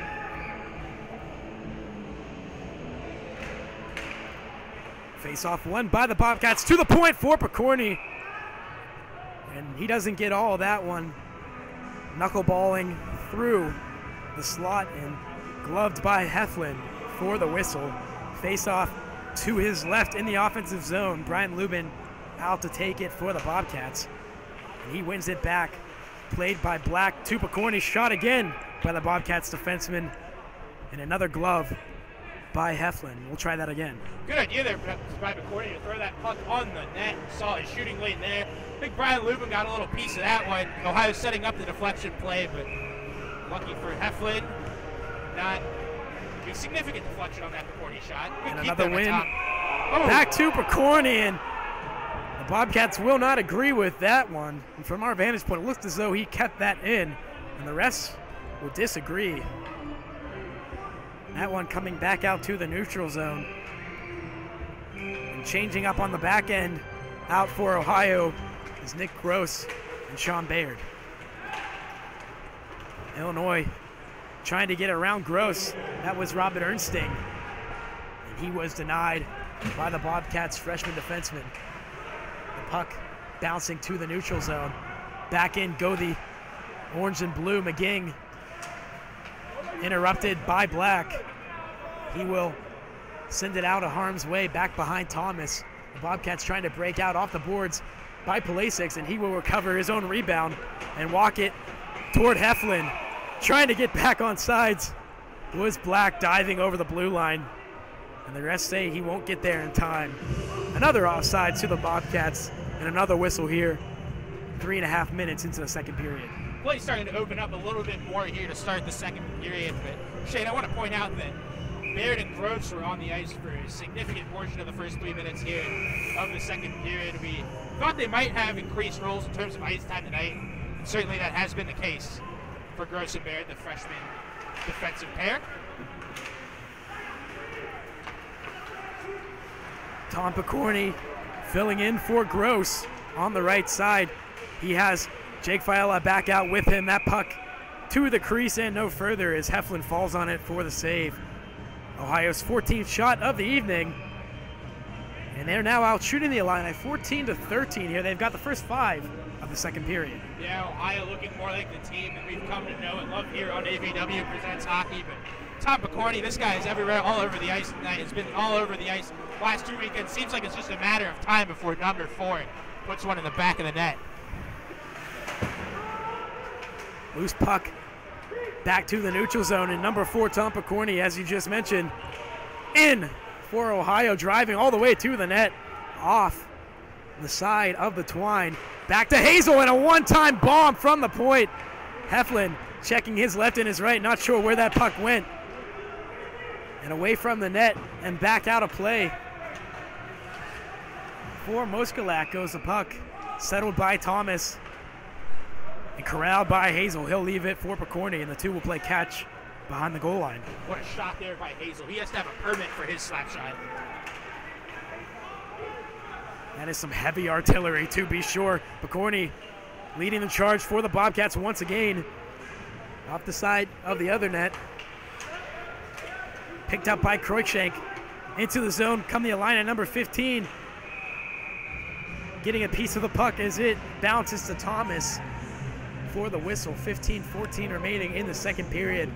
Ohio has yet to find the back of the net as Illinois leads 1-0 thanks to a first period goal by Joey Rittendale. Obviously senior weekend here at O'Science Bird Arena, but not only for the D1 team, Shane, the D2 team will be following immediately after this game, so maybe if you're en route to Athens, can't be here for the first game, come out, catch a second. And that's a great hockey team as well. They have had a highly successful year. Mike Lively, one of our good friends and former reporter for AVW Presents Hockey, between the pipes for that D2 team, has had a stellar campaign. He's a rock. Mike Lively. Lives is a rock. Great guy, Mike Lively is. You see him over there on the other side of the rink. I do. In his Sunday best. checking his phone, probably watching our broadcast. If you are, thanks for joining us, Mike. Good guy over there, Mike Lively. 14:53 remaining in the second period as we approach the halfway point of this contest. Shots even at 15 apiece. And we knew this was going to be a tighter game than last weekend as the Fighting Illini's number 28, Evan Sabo, heads to the locker room. We will update you on his condition moving forward. I didn't notice him laboring prior to him exiting the ice, but nonetheless, Evan Sabo off. But we talked about how we thought this was going to be a more even series than last weekend against the Golden Grizzlies. Number 6 in the nation coming in are the Illini, the Bobcats at number 4, and it has certainly fit the billing so far. Yeah, this game has lived up to the hype and more as Sean Barrett throws a good hit there. Mixing it up there behind the play of Luke Forfar. Garrett Elmore charges ahead for Ohio. Loose puck picked up again by number 20. He'll take it over the blue line, and he collects the biscuit. Jimmy Thomas out of the net. Arm up for the ref. We're going to get a penalty to the Illini as Drew Richter touches up. Bobcats heading back to the power play, unable to score last time. They had the man advantage. They had to settle for an abbreviated power play thanks to a prior penalty by Timmy Turneau, but nonetheless, Ohio out here again looking to tie this hockey game. Jimmy Evangelisti to take the draw against Robert Ernsting. And one on by G. Back to the point and pass it along to Fiala. He will play catch with number 7. And Evangelisti walks it in, shot off the glass by number 7, Gianni Evangelisti. Loose puck to the stick of Hazel as it wraps around back to the point, and he will dump it low. Picked up by Opilka and safeguarded out of the zone. Teed up there by Jimmy Thomas. Jimmy really one of the better goaltenders we've seen that can play the puck here in the ACHA. Not afraid to leave that crease and tee it up, acting as a third defenseman at times for the Hunter Green and White. James Ging giving the Bobcats fits as they tried to break out. Finally able to get it up is Ohio. And they have pressure in the offensive zone as they set up shop on the power play. 1 minute and 7 seconds remaining on the penalty to Forfar as Fiala's shot blares off the backboards behind Heflin. Picked up at the half wall by Grant Hazel. In for relief is Fiala, and he will jar the puck loose. Hazel fighting off Cruikshank, but number 15 getting the better of the play. Cruikshank gets the puck deep, and Ohio, with 43 seconds remaining on the man advantage, will head up the ice once more. Ohio had a chance for an odd man rush there. I don't think they realized it. Harkins pressured, gets the puck free to Black, taken down by Muskaluk, and out over the blue line. Tom Picorni will have to wait for Cody Black to touch up, and he could not do so as getting over the blue line was burning a hole in his pocket, it seemed. Ohio really having a hard time staying on sides as a unit today. Not something we often see, but when you have to utilize the speed against a bigger opponent, it's going to be hard to all be on the same page for 60 minutes. That face-off out in the neutral zone, walking on is Bert Arena Rex. We see him every weekend here in Athens. Shot there by Mike Palasic! And he buries the biscuit in the basket to give Ohio a 1-1 tie here on the power play. And getting back to basics was Mike Palasic. Fired up, and rightfully so. His 12th goal of the season, building on already what is a career season high is number 28. What a shot he has established this season. Mike Palasic gaining space as he walked that puck in from the top of the right circle, and he looked short side and buried it high far side for the goal. Number 12 on the season for Mike Palasic. We talked about his having a career high 11 coming into the contest, and he will extend that career high as he ties the game for Ohio. Shane getting word now that Mike Palasic obviously getting credit for that goal, with the assist going to Brian Lubin and Nick Gross. That is Palasic from Lubin and Gross. And with that assist, Nick Gross now with 20 points on the season, the fourth Bobcats defenseman with 20-plus points. And that is certainly a good development on the blue line for the Bobcats. Receiving pressure from all areas as Sean Baird tried to engage Rittendale at his own blue line. That puck into the Bobcats zone now as Gianni Evangelesi catches up to it behind his own goal line.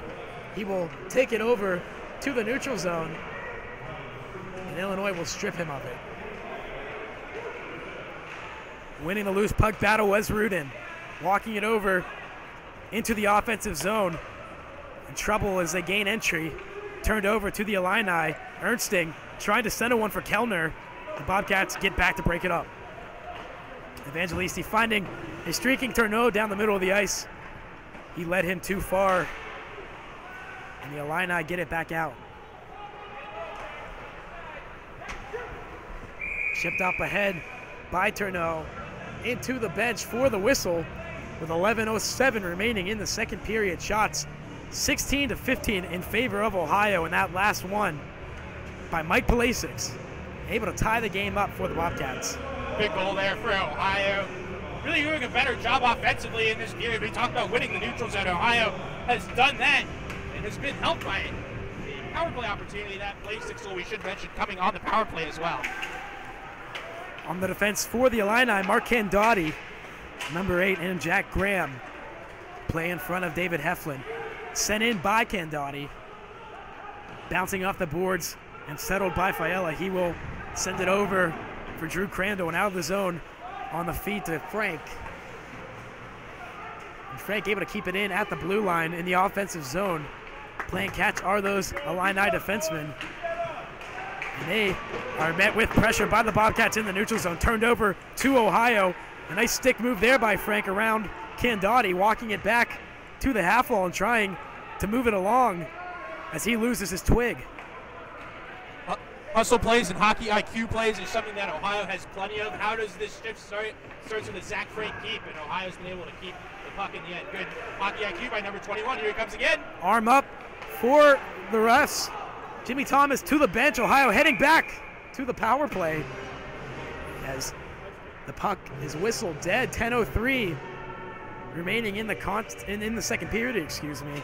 We're at the halfway point of the contest, and Ohio back to the power play. They found some success on their last attempt. Mike Palasic, as we mentioned earlier, bearing his 12th goal of the season for Ohio, his third tally of the year on the power play. And he will sit on the bench to start things here as Rudin, Evangelisti, and Harkins are up front for the Bobcats. Back on the point are Bayard and Hazel. Shot there by Evangelisti through traffic. Heflin able to pour his head around Rudin to catch up to the puck. He squeezes it in that all-orange padding for the save and the whistle. Good positioning there by Matt Rudin to plant himself right in front of Heflin. One-timer from the point. Bayard had his shot blocked by Forfar. Good sense of presence there by number 44 for the Illini to get in front of that shot, but the rebound back to the stick of Rudin. Up top for Bayard. Touch pass over to Evangelisti on the right side of the ice. And he will deliberate back to Hazel, and another block by Forfar, and he's feeling it as he gets a leg on a one-timer by Grant Hazel, and that certainly cannot feel good. Shane Tyler Harkins out there right now was a -3 last time these two teams played, and he certainly wants to change that here tonight. Ohio controlling the puck now, Rudin up high to Gross. Hazel, excuse me. And Hazel free to Evangelisti. One time by Gross, and another block by Forfar. What a shift by the Illini's third line left winger, Luke Forfar, getting in front of an array of aerials from the point. Nick Gross with the shot again. Puck loose out front. Falling on it for the save was David Heflin. 49 seconds remaining on the power play. Ohio generating loads of pressure in the offensive zone. But credit guys like Luke Forfar for playing outstanding penalty kill defense, getting in front of shots. In front of the net on that last power play opportunity, but none other than Matt Rudin, second time this shift. He's had a good chance of screening the goalie. He's tied for second on this team with 3 power play goals, and we should mention that is a significantly less amount of games. First power play goal of the night scored by number 28, Mike Blasix. He has the puck on his stick once more at the circle for the shot. Blocked again by the Illini. Number 17, John Muscala. Back out toward Jimmy Thomas over the red line as he enters the zone. Is Picorni, play to the left side of the ice, and there to bury the biscuit is a familiar face. Mike Blasix, his 13th of the season, second of the night, and don't tell him that 13's an unlucky number. A career high in goals for the senior forward for Ohio.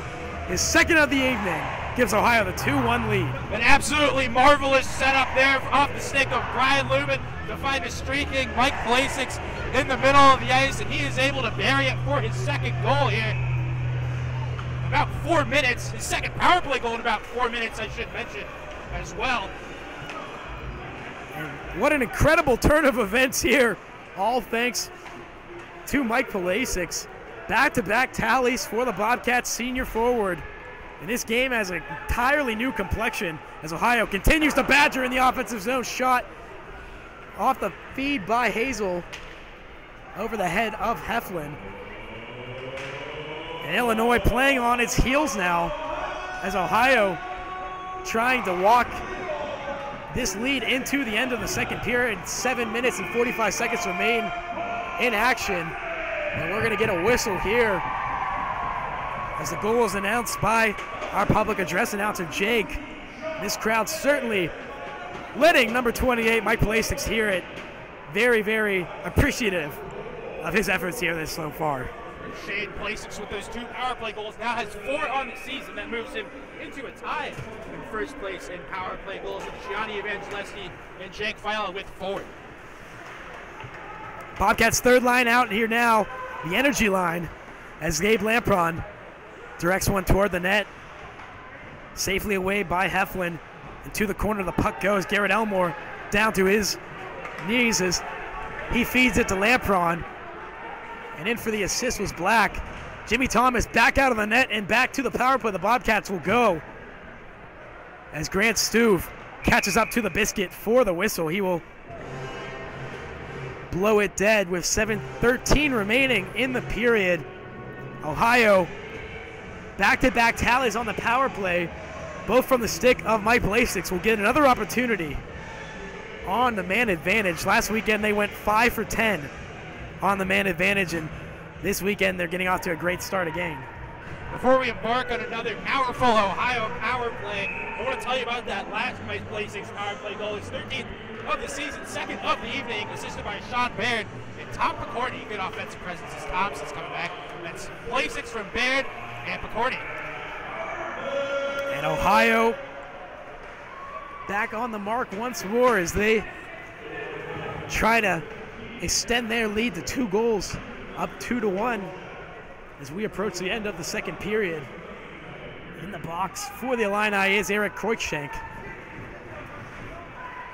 And on the ice for the Bobcats is Tyler Harkins, Matt Rudin, and Gianni Evangelisti. Rudin out with the puck behind Heflin. He'll turn and go the other way with it. Flips one back to Harkins. And Evangelisti pinches to help out number 22. The puck up to the point now for Fiala. Walks it to the middle of the ice and feeds Evangelisti on the right circle. Shot there by Evangelisti, glove down by Heflin. A quick release by number 7. He will try once more as it is squeezed by Heflin for the save, and pushing and shoving between the number 27s as Rudin and Joe Nolan get into it. Tom Colas letting Matt Rudin know that he does not appreciate what he's doing out there on the ice right now. We will see if a penalty is assessed. Unclear at this time. Looks like we're going to have some offsetting minors to number 27, Matt Rudin, and Illini captain Joe Riddendale. 4-on-3 hockey here at Bird Arena. Shane, you talk about a tale of 2 periods. Ohio unable to stay out of the box in the first. Well, the same could be said for Illinois here in the second. Ohio had a minute and 2 seconds to work here on the 4-on-3 power play advantage, opening up the ice for some of their speed options. And it looks as though they're deliberating with the rest right now to figure out how they're going to administer play here, whether it be 4-on-3 or 5-on-4, thanks to the off settings. Looks as though we're going to get tied up trying to figure it out. This is where we really need someone on the bench. Where's our own Pierre, huh? No Pierre McGuire, but we do have our very own Jessica Stark. She is going to be down by the locker room after the game interviewing Coach Hogan. We might have to stick her in between the benches here. Trying to figure out what's going on. That face-off now down by Jimmy Thomas, and it looks to be a big old jumbled mess as Illinois puts 4 men on the ice. Ohio with the same amount. All part of the fun here at Ocean Seabird Arena. Ohio started on the power play. Somehow both sides are now 4-on-4. And it should have been an offsetting penalty. Not quite sure where the discrepancy was. Frank is also in the box now. Zach Frank will join Rudin in the box, and there you have it, folks. That is why both sides will skate 4 apiece. And after all the confusion, we will get back to action here as Ohio tries to get it out of their own zone. Finally able to do so are the Cats as Evangelisti picks it up and feeds Harkins over the blue line. To the other side for Hazel. Some nice skating there by the lumbering defenseman as he gets the puck back to Harkins, and walking with it is number 22, tucking it for Gross. And Gross back to Harkins. Bobcats taking their time here as they play keep away from the Illini. Evangelisti at the top of the zone. Stick handles and finds Harkins down low. Badgering him was number 13, James McGing. Out for Hazel, shot tipped by Evangelisti out front. Puck back to the stick of Harkins, loose for McGing, and they have Cruikshank out of the box. See if he can get around Gross, over to McGing, and he will stop and start over to number 5, Joey Caprio for the feed and the goal. A nice series of passes there as Cruikshank was able to get out of the box behind Gross and in on a 2-on-1 with James McGing, and we saw McGing set up Rittendale earlier, and he does the same again for Joey Caprio to tie things up here with 5 minutes and 3 seconds remaining in the second period. You talk about Caprio, his second goal of the season, getting out to the middle of the ice to tuck it by Jimmy Thomas. Yeah, tough break there from Ohio as the Illini attack comes out the box, joins the run. Has a breakaway and leads to an equalizing goal with 5:03 remaining here in the second period. We are tied at 2. Ohio's fourth line out on the ensuing shift. We'll see if they're able to swing momentum back in the Bobcats' favor. Tom Picorni takes a whack at that one and skies that one over the blue line into the Bobcats' offensive zone. Back out to the neutral zone for Picorni. And he's facing pressure by the Illini, turning the puck over to Novosel, and into the zone goes number 14. That was a huge goal from Illinois there. It really took the air out of this building, Shane. 4 minutes and change remaining in the period. Shots 21-16 in favor of Ohio as they try to regain what was a 2-1 lead. Out here for Ohio, Garrett Jenkins, shot, save by Heflin, and he will whack the back leg of Bayard on the follow-through. Sean Bayard not happy with that one as he stares down Heflin back to the blue line. Ohio with a fresh set of bodies out here. The first line of Gianni Evangelisti, Timmy Tourneau, and the 2 goals scored tonight, Mike Pulisic, out for Coach Hogan. Nick Gross and Jake Fiala on the blue line. The first time we saw these two play together tonight. Yeah, everyone getting a chance to play with Jake Fiala this season, presumably, but I want to talk to you about the 4th goal of this contest coming from Caprio, assisted by McGing. Eric Cruikshank. Shot from Pulisic, looking to rain hats here. And a save by Heflin to deny him of such an opportunity. Mike Pulisic with his 12th and 13th goals of the season. And the hat show would be pretty cool to see here on senior weekend. Let's not get ahead of ourselves here. Let's get a win first. I'm sure Ohio will take it however they can get it. And speaking of seniors, Captain Jake Fiala wands one to the corner. Gross and Evangelisti with bodies on the puck. Loose for Ohio and back to the neutral zone. Timmy Turneau and Mike Pulisic first in for the Bobcats. Pulisic with a big hit on the forecheck. Turneau doing the same along the wall. Over the blue line goes the puck. Forfar gets it out, but not before Ohio sends it right back in. Up is Kolas. He's got Stuve. Looked as though Stuve might have been premature on the play. The ref's going to let that one go as Kolas and Stuve play catch on the boards. Badgered by Bayard. Out for number 14, and he waves his stick on the puck and sends it off the boards back into the Illini's end. That puck was like a hot potato, Shane. No one could get a stick on it. Thankfully, Ohio able to send it out and fight for another day. Kellner has a man out in front. That is Cruikshank over Bayard and back toward the net. Goes to Biscuit, saved easily by Thomas for the whistle. Eric Cruikshank getting creative there, trying to move around Sean Bayard. And number 14 able to recover to keep him out of the middle of the ice. Yeah, good play there by Bayard to just go for the full lay down and prevent an easy pass there from Cruikshank that could have made this game 3-2. Talk about plays that don't find their way on the score sheet. There's one from number 14 as we got a false start on Ohio.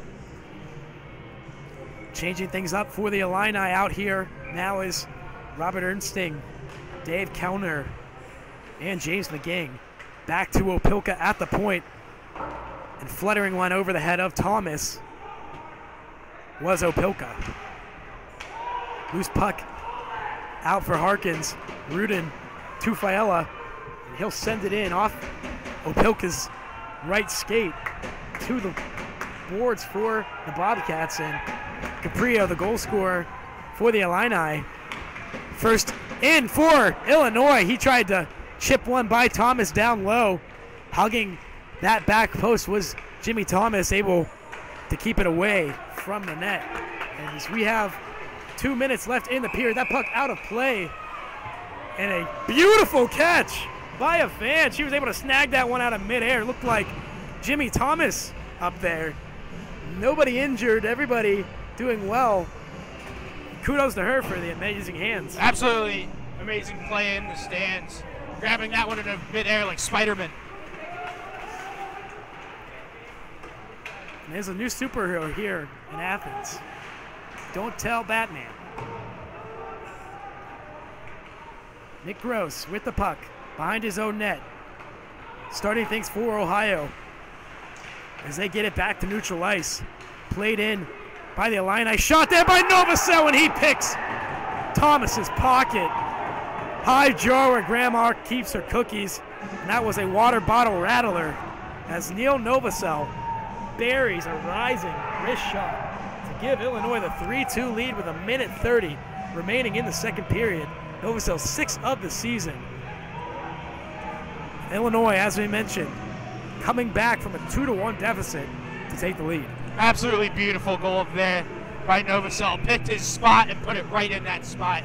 Not a lot you can do there for Jimmy Thomas. Absolutely sniped was that puck. Beautiful placement there by Novosel to give his team the lead here. They walked into the first intermission up 1-0 and will try to make it 2 for 2 here as the second frame comes to a close. Ohio in the offensive zone. And the goal scorer for the Bobcats tonight, the lone goal scorer that is, Mike Pulisic with both tallies on the ice for Ohio out here with Gabe Lampron and Gianni Evangelisti. We talked about that cycle of the game. Good movement there by the Bobcats on the shot from the point. Rattling around the boards. Grant Hazel getting some mustard on that one. Mike Pulisic keeping the puck in off the feed from the center of the ice. He was able to pick that one out of the air. Richter along the wall, whistle. Play coming back to the Bobcats offensive zone, the Illini defensive zone. with 50.8 seconds remaining in the second period. Shots 23-18 in favor of the Bobcats. Shane, I have some information about the fifth goal that I would like to share with everyone. Nick Novosel getting his 6th of the season, like you mentioned, with assists from Charlie Salk and John Mosklik. That is Novell from Salk and Mosklik. There you have it, folks. Neil Novosel with the deciding tally thus far. Jake Fiala trying to change that as that puck goes off the head of Nolan, and we almost were able to catch that one up here, Ethan. I don't know if that would have been a great idea. We might have ended up in the Bobcats bench. That really would have been a great play by either of us. That puck nearly comes flying into our broadcast nest, but unfortunately for the people below, we get a good laugh up the top here. Of their domes. This PA announcer, Jake, says that he would have caught it, Ethan. Maybe you guys should trade positions for the third. Maybe we can go have a nice baseball catch after this game. We can If see there's anyone I want to save me from a flying saucer, it's our PA announcer, Jake, but great guy. He's a great guy. Great guy. Even though he rattles you a little bit.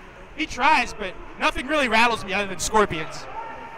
Your obsession with recession or fear, I guess if you want to call it, I like to call it an obsession, is a little bit alarming, Ethan. Scorpions is the only thing this kid is afraid of. I'm afraid of deficits after 2, I'll tell you that. And Ohio probably will not say the same, but that's where they find themselves after 40 minutes of play. What once was a 2-1 lead thanks to power play goals from Mike Palasic is now a 3-2 deficit as Ohio tries to right the ship in the final 20 minutes of play and earn a crucial 3 points against a tough Illini team. Really seemed like it was a tale of 2 different tales that period. Mike Palasic getting 2 power play goals, but other than Illinois was in the box. I mean, they really took control of that game, going down by that 1 goal after that second Palasic goal, his 13th of the season. Neil Novosel getting a goal, and Joey Caprio, his 2nd of the season, to make it 3-2 for the Illini.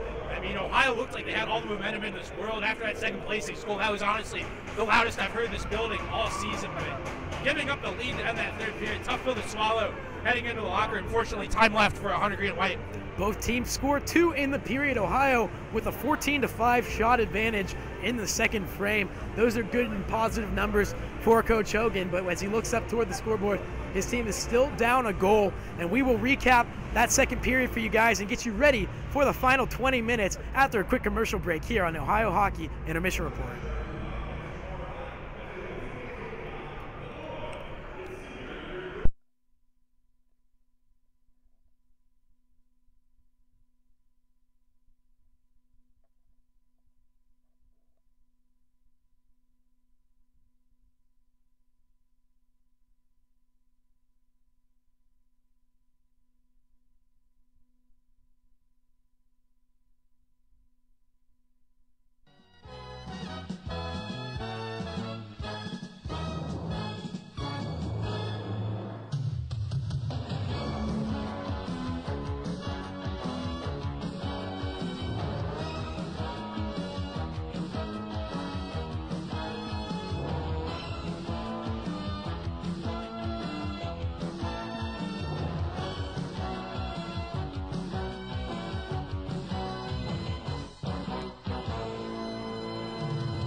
And we're back at Bird Arena. 20 minutes separate us from finding out who will come away victorious in the first of 2 games this weekend against the Illini and the Bobcats.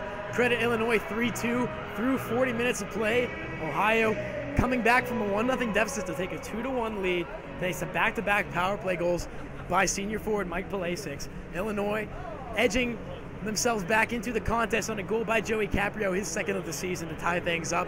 And a tally by Neil Novosel, an absolute snipe by Neil Novosel, should I correct myself, to give them a 3-2 advantage after 20 minutes of play. Shots 23-18 in favor of the Bobcats. Jimmy Thomas with 15 saves on the night, and his counterpart, Dave Heflin, with 21 of his own to pace goaltending play here tonight. Yeah, I think both of the goaltenders are having really great games. I'm not really sure that any of the 5 goals in this contest should have been stopped by their respective goalies, Helfrich and Thomas. But when I go back and I look at Illinois' goals, other than the Novosel goal, they both come from just efforts to crash the net, really collapse all 5 skaters towards the crease, really make Jimmy Thomas feel the pressure. So moving forward in this game, I know what you're going to ask me. We've done this enough times now. What can Ohio do to win this game? I know, and you're going to ask me. So I'll tell you. I think they have to stop Illinois from crashing the net. I think they got to take away the scoring chances to make it hard for Illinois to enter the zone, really force the puck to the middle of the ice, really throw the body around too. I thought Ohio was physical that period, but maybe not as physical as they need to be when they're dealing with a big body team like the Illini. Yeah, we talked about Ohio's speed versus Illinois' size, that kind of dichotomy playing out here on the surface this weekend. And we definitely noticed where Illinois was able to get pressure on Jimmy Thomas down low and really kind of engage in the middle of the ice. And we talked about Ohio having some trouble getting through the middle of the ice in the neutral zone. And they cleaned that up some in the second period. We're getting better entries. We're able to cycle the puck as Chuck-a-Puck ensues again. We saw Michael Barber win his second in a row last weekend. That was pretty entertaining to see him come back up in the booth and say, I won again. There's a couple ones close there. I don't know if any of those are his, but as we talk about Ohio's entry into the offensive zone, their ability to keep play down low by cycling that puck, we saw it on display. Mike Pulisic really safeguarding the biscuit en route to scoring both of his goals, and that power play was clicking for Ohio in the second period. But you talked about keeping Illinois out of the middle of the ice.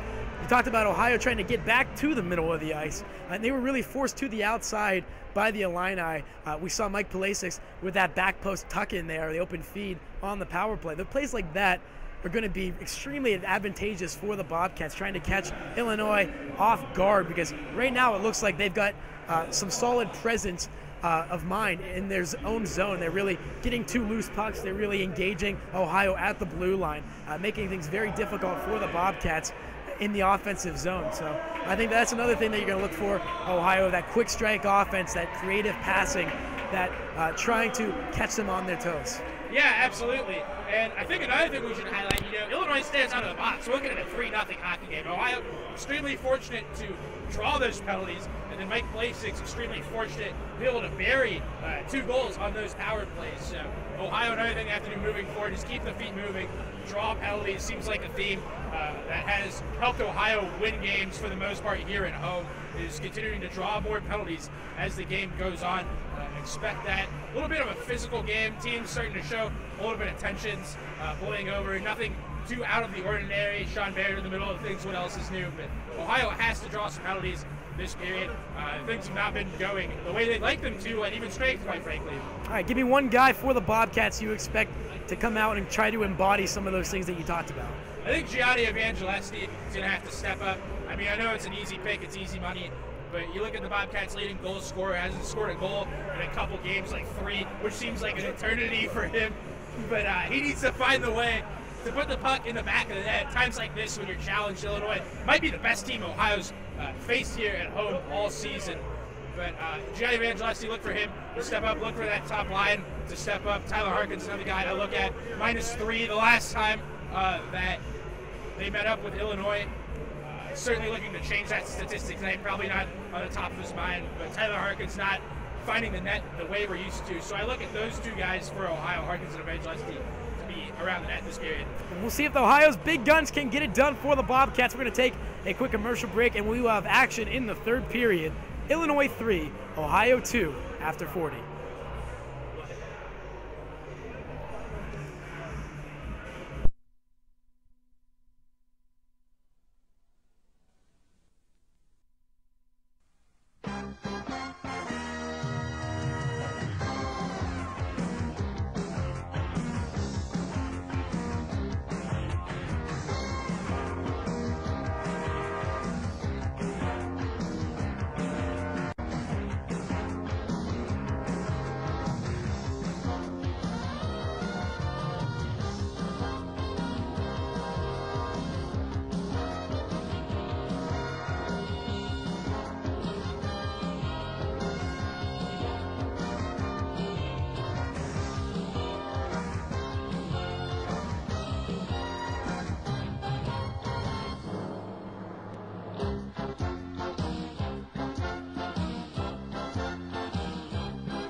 And here we have it, folks. The game is in the balance. The final period of play about to start as Brian Lubin skates to the center red face-off dot.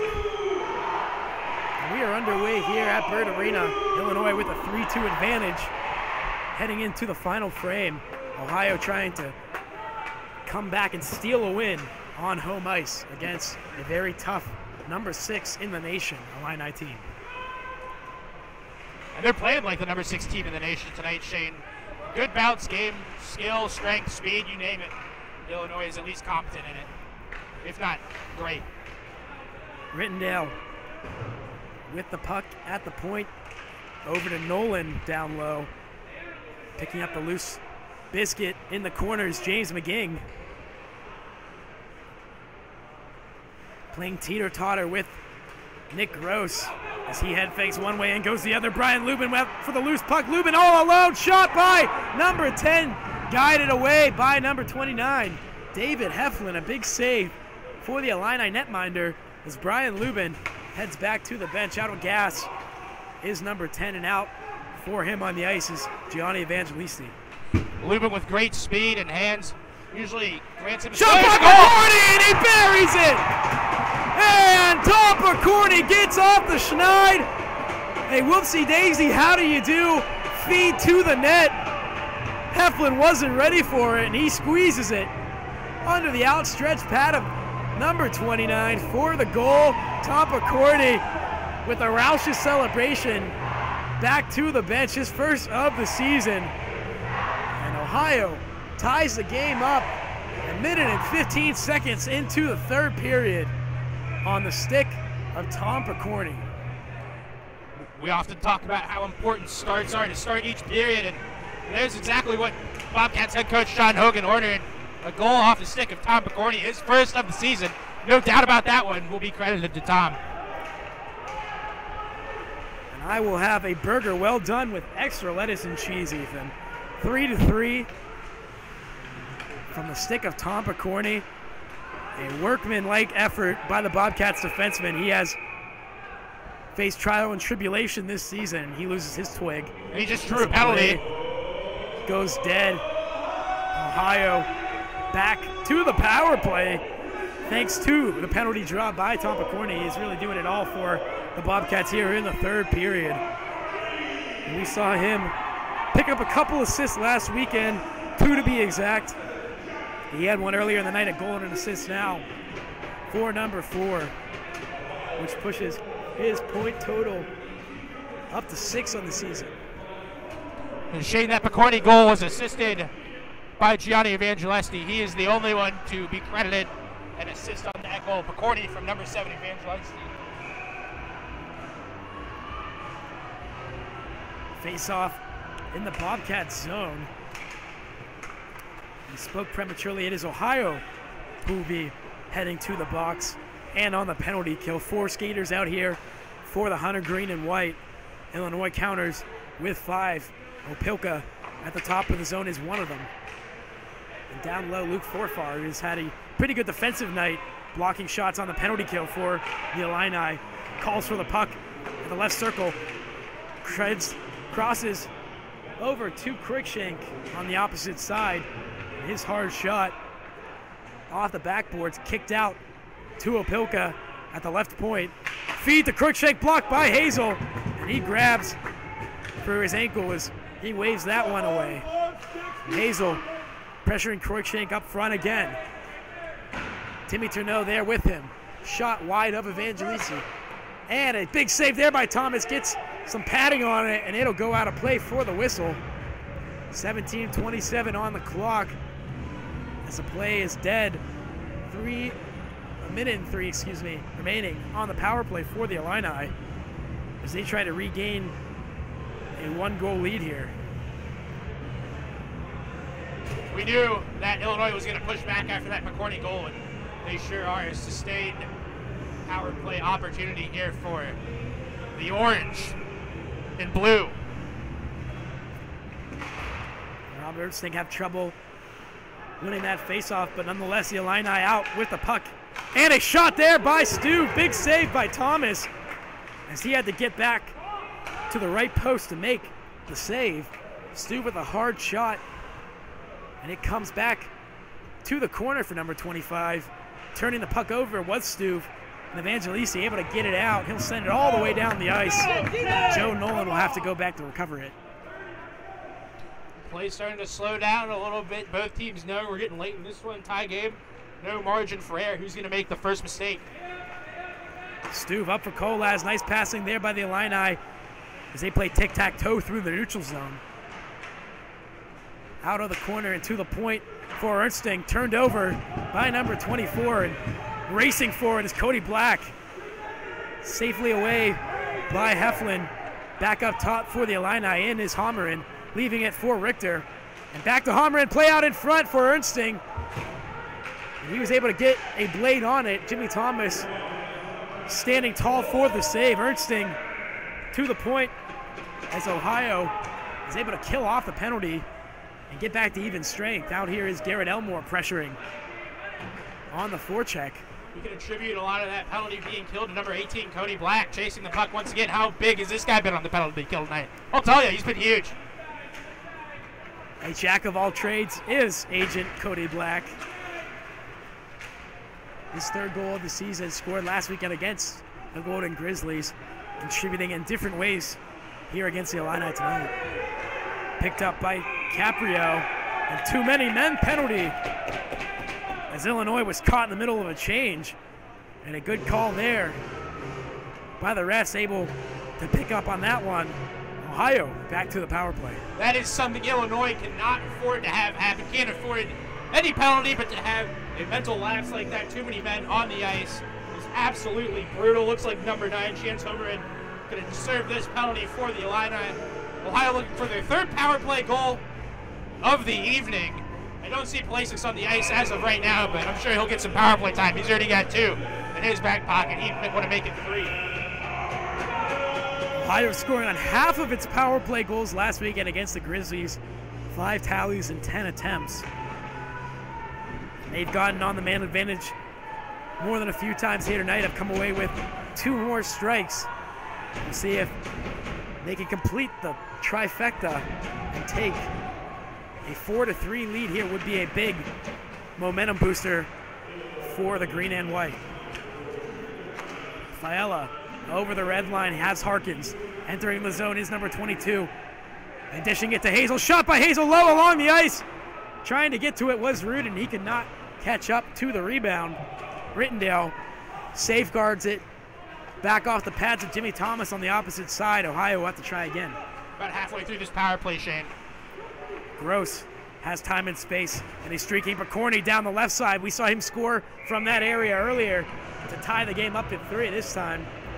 His opportunity will go awry as the puck goes into the netting for a whistle.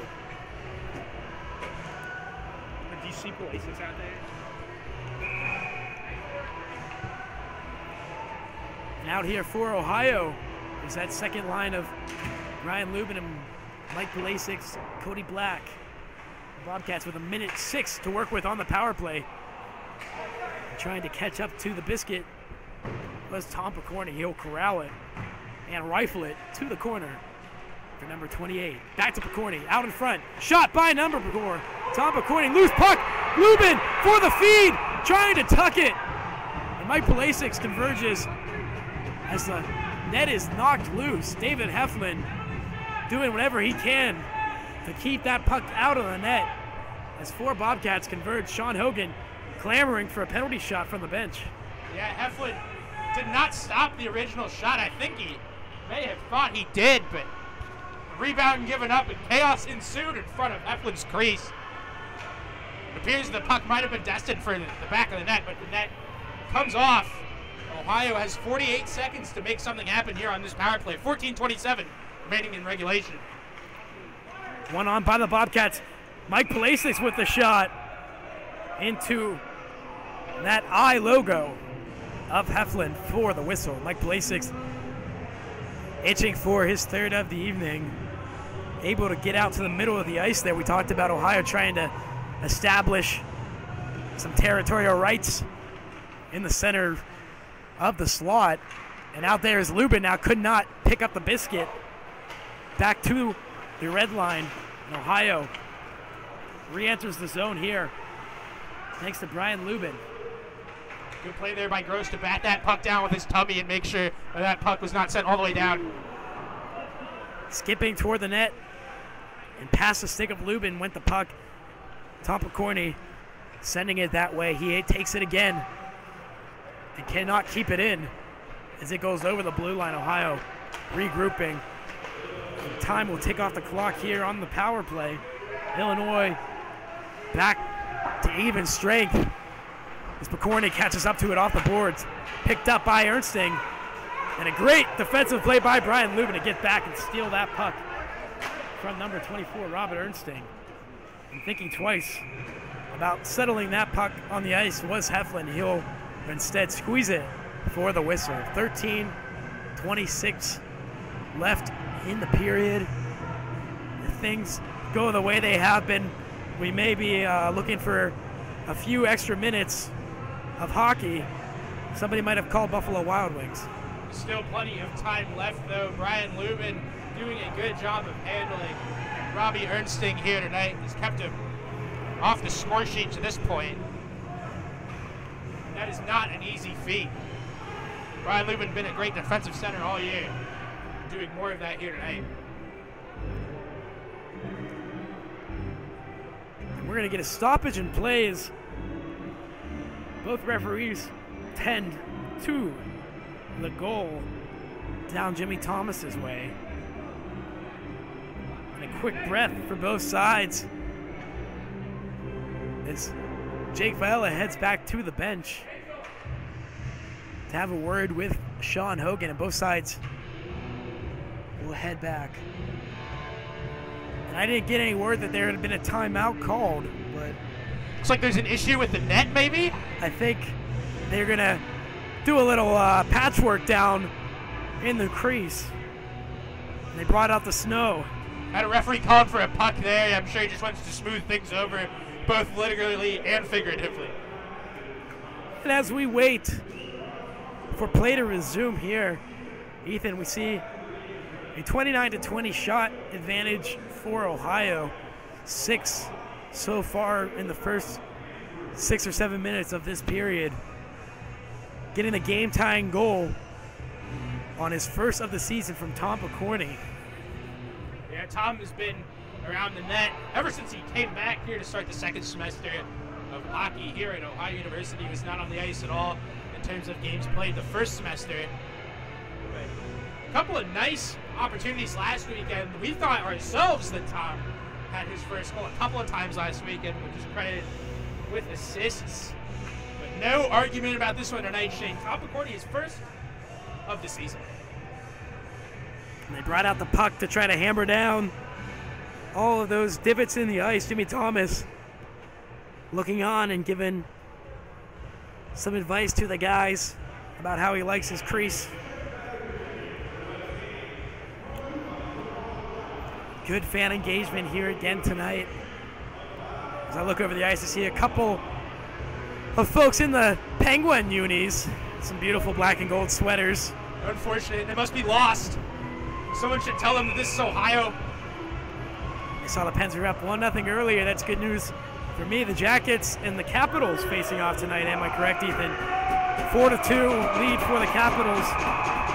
At one juncture of the game, I'm not sure where that's at now. But as we look toward our professional counterparts, some good hockey around the league tonight, around the NHL. Some good hockey in the ACHA too, as the number 6 and number 4 team face off here at Burt Arena. Game in the balance as both sides have 3 goals apiece. And whoever scores next may find themselves victorious. Big hit by Hazel. And number 19, David Kellner, doesn't know whether to cry or wind his watch on that one. He felt all of that lumbering Grant Hazel's body. Puck coming to the crease. Jimmy Thomas there for the easy save. Whistle, and the puck to be dropped at his left side. David Kellner getting the full Grant Hazel experience, if you will, blocking that shot on the other end of the ice and then getting steamrolled by big number 3. Tough night for Kellner. Tough shift, I should say. He's having a good hockey game. Face off won by the Bobcats. And Harkins showcasing that speed around Rittendale, trying to find Rudin out in front. The two could not meet up. Out of the zone and over the head of a few Illini goes the puck. Grant Stuve couldn't corral it. Rittendale taking a shoulder from Rudin. The Bobcats re-enter. Shot by Harkins to the corner. Toe save by Heflin. The Bobcats register their 30th shot of the night. Back the other way for the Illini. Kolaz and Nolan unable to hook up on the pass. Picking up the puck is Homerin. We'll get a whistle here as Evangelisti is dragged down on the play. Tommy Kolaz, guilty as charged, heads to the box. 2 minutes in the sin bin for number 26. Ohio back to the power play, looking for their 3rd tally of the evening, and what would be a 4-3 advantage if they're able to pull it off. Gianni Evangelisti going to the box for some reason. I'm not really sure how that could possibly be after being held down by Thomas Kolaz. That is quite an interesting call, I will say that. And that might be to even up, to keep things fair for both sides. It didn't look like there was any physical confrontation by Evangelisti. Maybe it was something mouthed by him, but regardless, both sides will skate 4 as Homerin sent one toward Thomas, safely away by number 30. And Homerin out of the corner with the puck. And he cycles the zone, picked off by Picorni. In alone is number 4 to the back end, and he buries it! Paul Corney scores his second of the evening to give Ohio a 4-3 lead. What an absolute dandy by Poco. Defenseman stepping up on the rush. How about defenseman scoring goals as Helflin is down now? Appears to be in some serious difficulty. Goal stick down and all. Being checked on by his teammates. As they're calling for the athletic trainer. And this is not a pretty sight. David Heflin down after Tom Picorni threads the needle and slips it by him on the backhand, and he will roll over to his side. Coach Hogan trying to rally the troops here and keep their heads on themselves as they watch on. David Heflin still being tended to. The athletic trainer out for the Fighting Illini, and warming up on the ice is Jake Barnhart, Heflin's backup. Tom Picorni with an incredible individual effort to get around a couple of Illini skaters and keep number 2, Joey Rittendale, off of him as he drove the net. Faked one way, deposited on the backhand to give Ohio a 4-3 lead. And certainly we'd like to extend our well wishes to Heflin as he gets help getting off the ice, and he's having trouble putting any pressure on that right leg of his. A tremendous effort in net by number 29 tonight, making 27 saves for the Illini before that last goal. And he will head off to the bench and to the locker room with applause from the rink. And we hope that everybody extends some well wishes and hopes for a speedy recovery there. Not sure what exactly is going on. Looks like it was a leg issue, but nonetheless, Barnhart in here for the Fighting Illini. And as we look at his numbers on the season, 5-0 with a shutout and a .8 goals against, a .952 save percentage. He's only seen action in 5 contests, but man, has he looked good in those.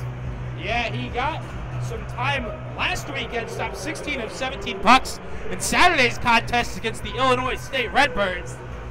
Will be interesting to see how he comes out. Such a tough spot to be put in. Sometimes we see NHL teams throw out a relief goalie in the shootout, but I mean, coming in the middle of the game, down a goal in a game that has been very offensive, with minimal time to warm up, Ohio has to get some pucks on Barnhart, and they have to do it now. Tough spot for Barnhart to be in. Let's see how he responds. And fresh off the goal by Picorni, the Bobcats right back in the offensive zone. Back up top for Bayard, shot blocked by Ernsting, and they're able to get out. Tom Picorni's second of the night, his second of the season, gives Ohio the 4-3 lead as we approach the 10-minute mark of the third period. Out in front is Nolan. Big save there by Thomas to keep the game 4-3. That was a great opportunity by Nolan. He had space out in front. He put a low shot on net. Jimmy Thomas able to get down for the save. But you talk about how big that last goal was, sort of overshadowed by the injury to Heflin. Certainly not lost in the minds of those on the bench and those in the stands here tonight. Tom Picorni, a great individual effort, able to work his way around a couple guys, get in loose, all alone. A perfect tuck on the backhand. Tom Picorni has really turned into an offensive defenseman over the last few weeks. We certainly didn't expect him to never shoot the puck, but he wasn't your first option all the time. Now he's leading rushes. It's a good problem to have if you're Coach Hogan and Coach Harris. Shot by Cruikshank, saved by Thomas. Loose puck picked up by the Illini. 8 seconds remaining on the matching penalties to both sides. And Pulisic is rubbed off the puck by Stuve. Good play there by Stuve. Good clean hit. Separate the skater from the puck. That's how it's done. Textbook check. Caprio up the elevator shaft back to neutral ice. Picked up by Opilka. And he'll circle the wagons in, dump it in. Bobcats first to it. Played on by Pulisic. And rolling all the way into Illinois' zone for Joey Caprio. Opilka into the zone. Settling is Jimmy Thomas. Novosel with a goal of his own here tonight. Engaging behind the net. And Evangeliste wins that battle. He'll take it and deposit it into the zone and head off the ice. Change for Ohio as Lubin's line is out here. Sean Bayard and Jake Fiala on the defense. Up for Nolan at the left half wall. And backhanded to the other side. Pinching was Rittendale.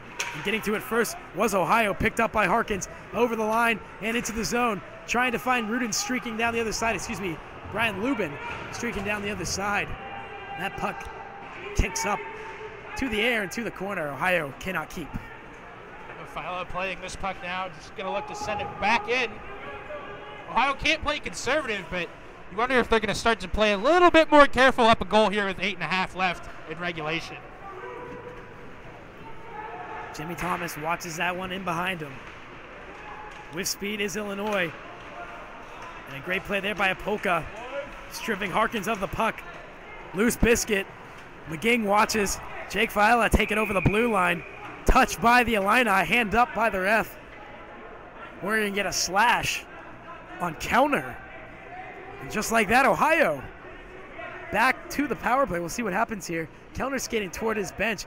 2 minutes slashing to Harkins, and Kellner and the refs getting everything straightened out there. That was a misread by me. Tyler Harkins, the victim of a 2-minute slashing penalty. Illinois with a pristine opportunity to tie this game up. Ohio doing a good job on the power play early on, killing the first 3 of the night off.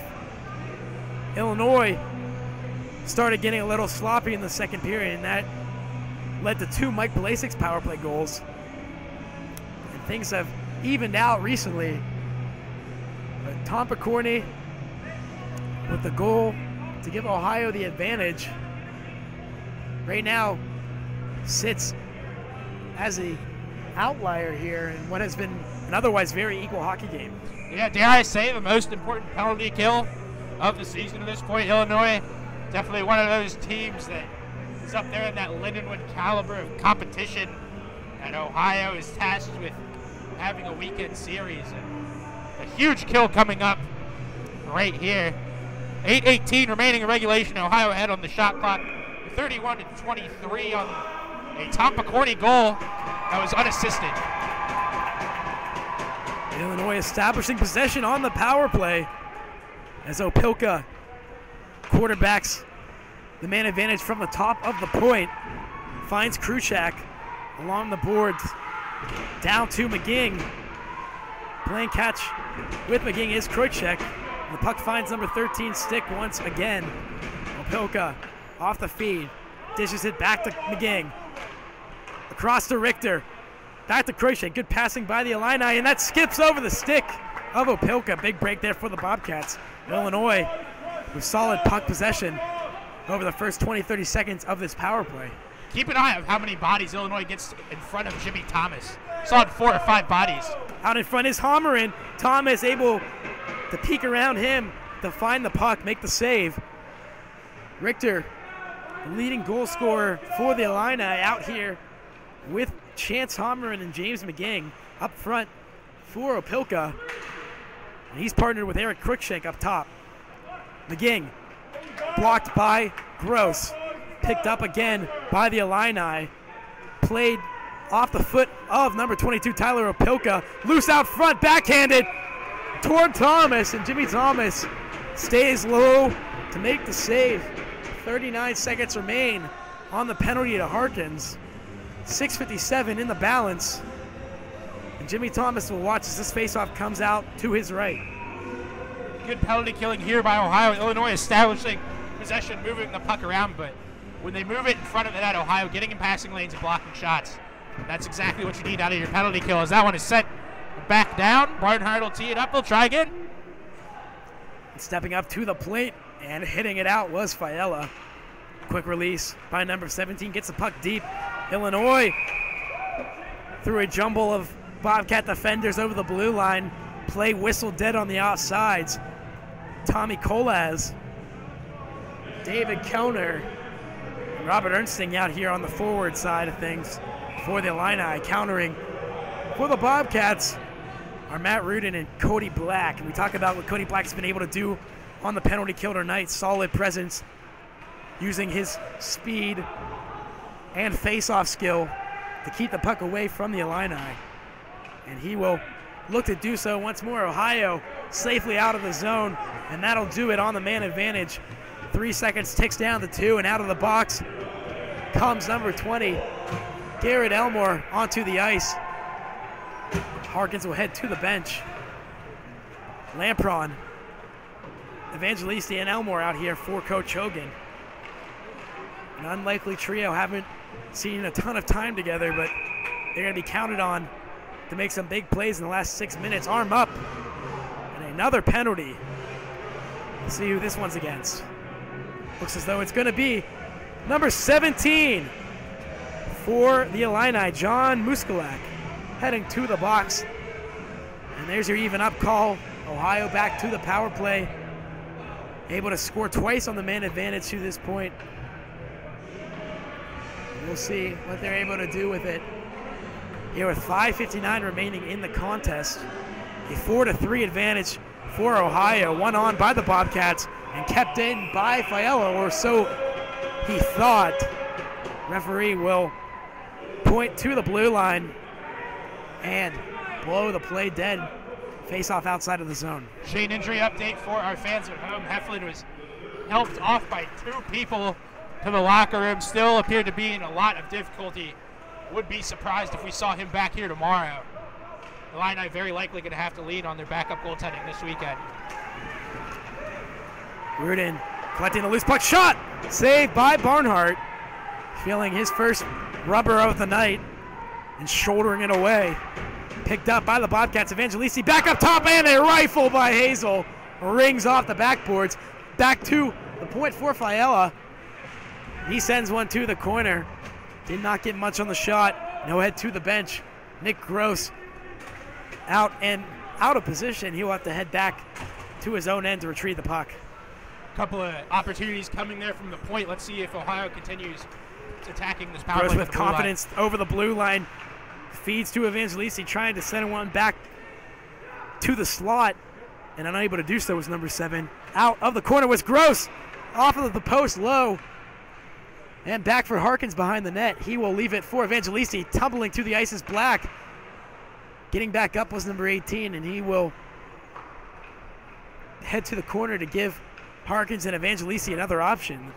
The two playing catch along the right side of the ice. Now Black in to help out.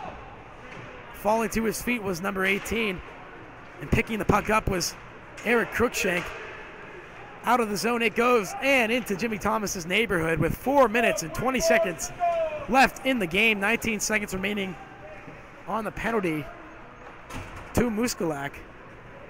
Mike Pulasic's out here for Ohio, along with Cody Black and Brian Lubin.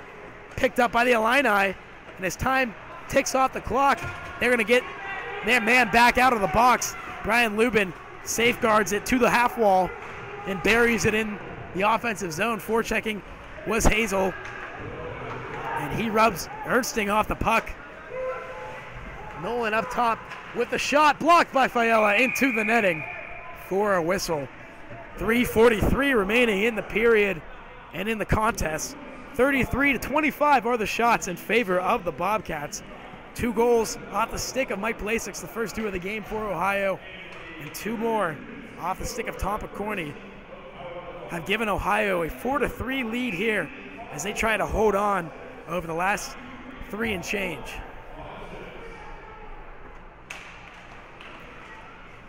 One forward by the Illini, trying to get around Fiala, and we're going to get an arm up. Fiala going to be heading to the box, and he is not happy about that one, shaking his head in protest and jawing with the referees as he skates toward the sin bin.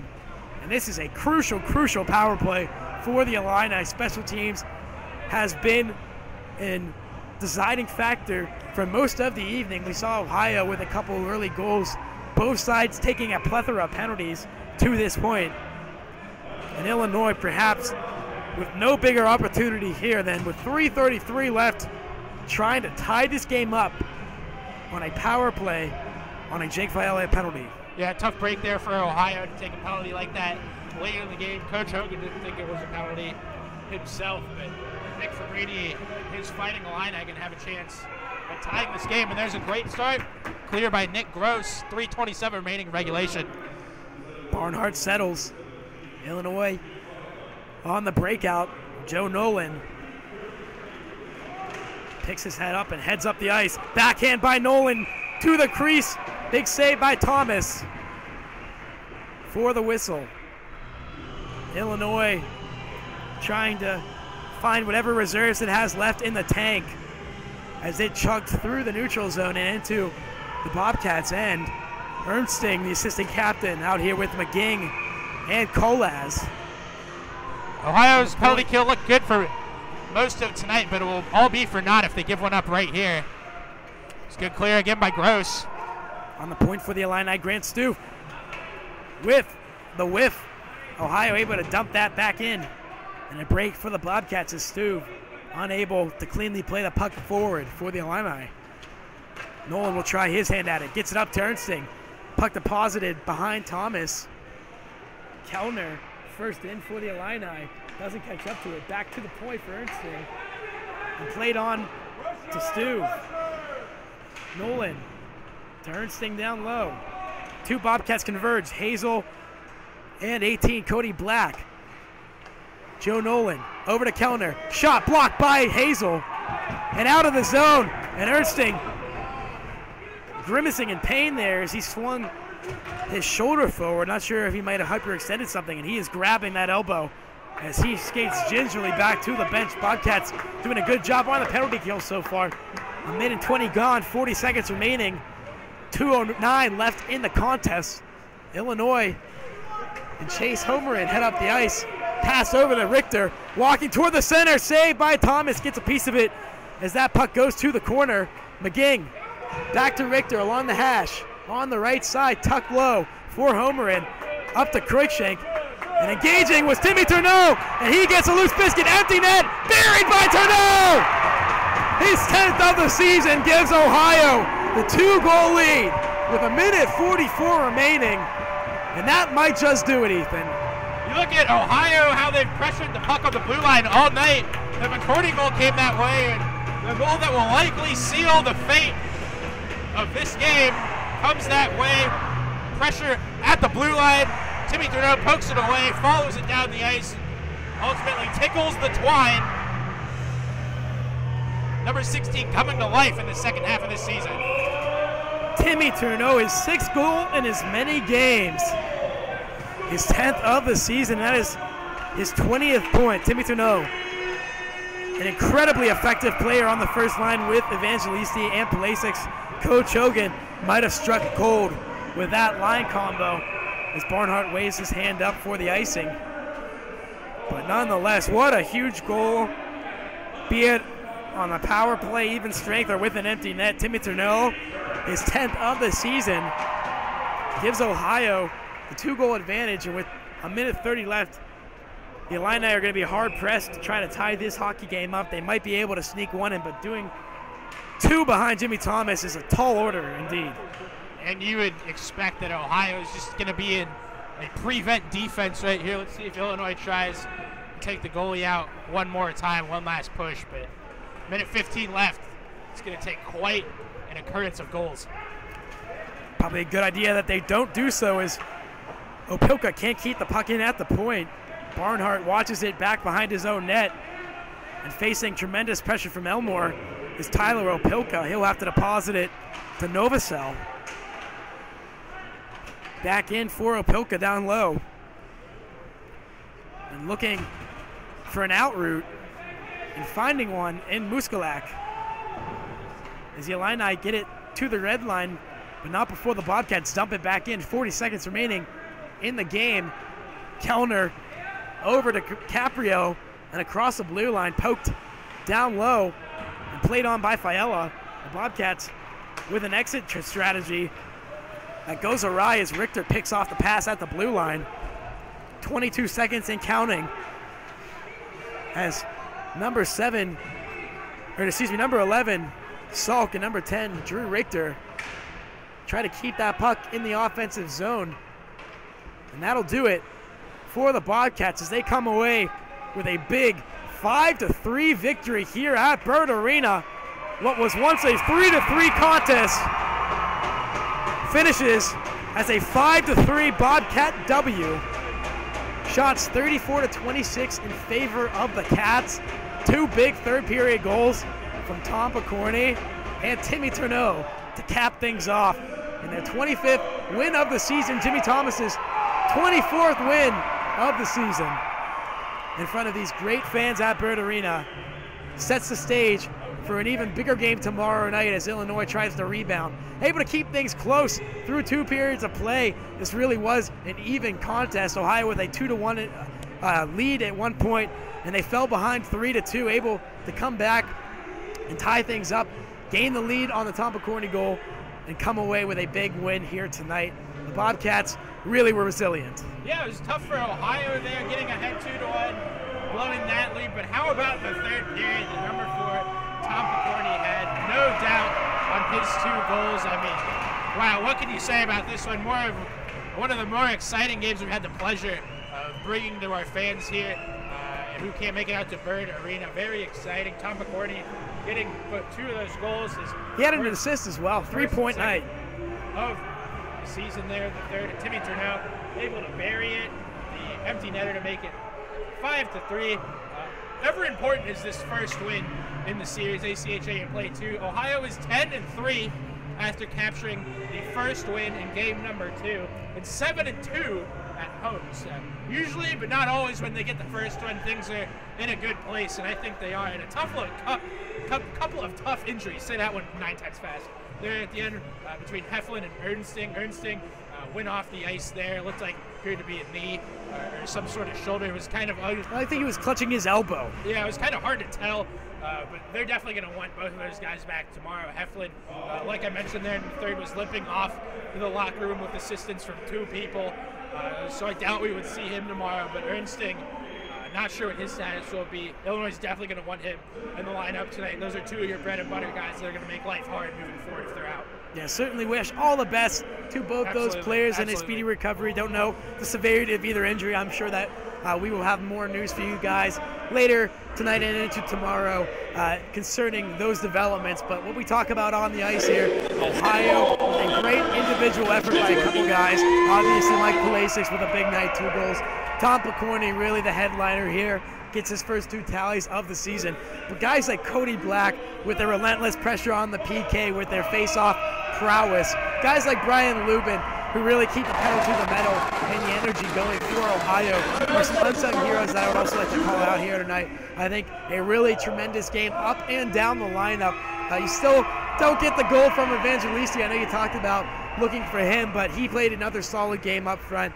And Timmy Turneau is able to get the back of the net, find the back of the net for his 10th of the season. So that first line does get a tally of its own to keep things moving steadily for Coach Hogan's top 4 units. But really a great individual effort by some of the guys that were on the score sheet, some of the guys that are off the score sheet, all in front of another guy who has been insurpassable for the Bobcats in terms of Jimmy Thomas. His 32nd game of the season, his 24th victory. You can't say enough about the kid. Sent away 23 shots. Illinois at times with some great feeds out front. He made some acrobatic saves to keep the game in the balance. Ohio able to feed off that energy and come away with a couple goals in the third period for the Dow. Yeah, Jimmy Thomas definitely the best penalty killer here tonight, and Ohio had to kill off a number of penalties as they do each weekend. But let's look at some of the plays that Nick Gross made down the stretch on the penalty kill. You read my mind. I was just about to talk about him. Great blocks by Gross and Cody Black. I mean, pressuring all night on the penalty kill. That is, I can think of at least 3 or 4 chances where he chased that puck all the way down below the goal line and really made Illinois have to be very sure about the way they broke that puck out of the zone. Those kinds of things that don't show up on the score sheet are sometimes equally as important as goals themselves. So, I mean, great penalty killing from Ohio. Perfect world. That's not something you have to worry about with Ohio's style of play, physicality. Penalty kill is a big thing for them. Yep, Nick Gross with 2 assists as well on the evening, a couple more points for number 13, his 20th and 21st of the season. So, as we mentioned, 4 defensemen now with 20-plus points. You're getting offense from all areas of the ice. Your big guys up front are really starting to get back to the numbers that we saw them at last year as we make our way toward the final few weeks of the season. And the aggregate last weekend was a whopping 18-1 Ohio, with a tighter hockey game tonight, a 5-3 victory against the Illini. I'm sure things will be equally tight again tomorrow night, but obviously we'll see what happens with Heflin. We'll see what happens with Ernsting. Barnhart, with a pristine goals against, a pristine save percentage, certainly answers the bell when he's called upon for the Illini. So going to be an interesting development in that regard. I think Jimmy Thomas will probably find his way into his AACHA leading 33rd contest of the season for the Bobcats, but definitely going to be an emotional night tomorrow night. Senior weekend here at Ohio. We're going to have a celebration of Ohio's 3 senior forwards, Drew Crandall, it's 3 senior players, 1 defenseman, Drew Crandall, Mike Palasic, and Jake Fiala. Palasic obviously with a big night here tonight. Hopefully all 3 will have a chance to contribute again tomorrow night. But as we look forward to tomorrow, Ethan, Ohio could come away with a 26th victory of the season. It would be their 8th straight victory. They've been rolling over teams over the last few weeks, and as we head toward the CSCHL tournament, these are ever crucial 3-point contests. They pick up another 3 against the Illini here tonight, and they're cementing themselves as the favorite heading into this tournament, firmly with that number 1 position, chasing the Illini and the Robert Morris Eagles, who play Illinois next week. So definitely going to be a big game for both sides. If Illinois is able to salvage another win, that would split the season series at 2 apiece. Ohio going to Champaign, Illinois, and splitting against the Illini in early November. And if Ohio is able to pick up the win tomorrow, that would be the rubber match 3rd out of 4. So big news. CSCHL games important, but equally as important is our very own Jessica Stark. I understand she may be down there with Bobcats head coach Sean Hogan. Jessica, what do you have for us?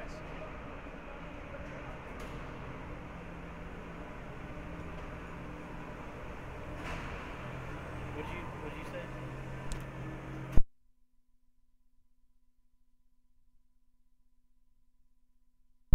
say? And we're having some technical difficulties down there. We will send it back down to Jess when we can get those sorted through. If you just stick with us for a second, folks, we'll have Coach Hogan back. And I'm getting word from my producer that we're going to try that one once again. So we're going to send it back down to Jess and Coach Hogan. Thanks, Jess.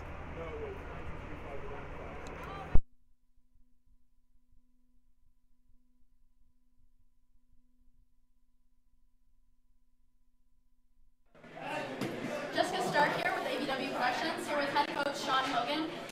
As the Bobcats take over the Illini, Illinois, the Illini tonight here, 5-3. So it was a hard-fought game tonight. I know scrambling into tonight's game. Live up to your expectations tonight?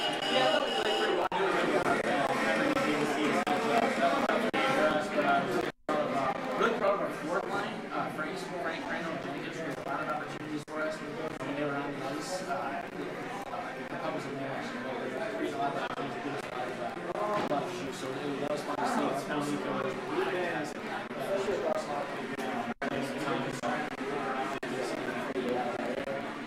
Yeah, speaking of the penalties, it was a game full of penalties on both ends. So do you think the PK and the power plays were really prominent in tonight's game? Are you proud of how they all performed? Not bad. I think our power play was pretty good. We sort of wanted the angles. Cody's placed the second on the entry was kind of the end of the power play. We didn't get a lot of opportunities, but PK was, I think, won us the game. We did a good job of keeping them. That's what really came down. Yeah, so Mikey Pulisic got 2 of the 5 goals tonight. His senior weekend here at Bird Arena. Do you think he's representing well for the senior class here tonight? Yeah, absolutely. The best thing about Mikey P right now is I think that's his 27th job. 30 point guys. It's really hard to do. He's bringing that into his team. I can all about So Tom Corney scored 2 goals tonight. 2 of his first here tonight. So do you think he's molding into a strong defensive player here for the Bobcats? Or I know he got a 10-minute misconduct too, but for sure. No, Tommy's doing a great job for us.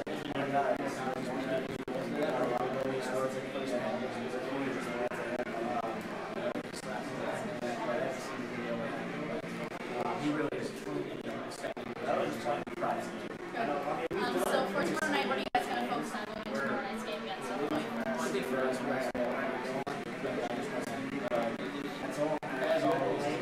ball play, really like that's exactly what we play there. Definitely was practice. Great turnout tonight for the Bobcats, and we'll see you here tomorrow night as they take on Illinois again. Thank you very much, Coach. Thank you. Right here. And thank you very much, Jess and Coach Hogan, talking about the man advantage and the PK there. Coach Hogan said he liked what the Bobcats were able to do tonight. A couple opportunities on the power play and a plethora of opportunities on the penalty kill. Ohio up for the challenge in both areas. Yeah, I think, like Sean mentioned, just want to keep guys out of the box and limit those opportunities, limit those times you have to use the penalty kill on the ice. Thankfully, Jimmy Thomas was able to make some ridiculous saves throughout the duration of this game. Best penalty killer always has to be your goalie, and that was certainly the case tonight. And that'll do it for us tonight here, folks. For Ethan Graham, I'm Shane Dazen, and we'd like to thank you all for joining our broadcast here as the Bobcats beat the Illini 5-3 on Friday night at Bird Arena. We'll be back same time, same place tomorrow night for the wrap-up of this two-game series. Illinois trying to salvage a win and Ohio trying to earn the sweep. We'll see how it all breaks down. And thank you from our production cast and from us for joining in. And we'll see you at the same time, same place tomorrow, guys.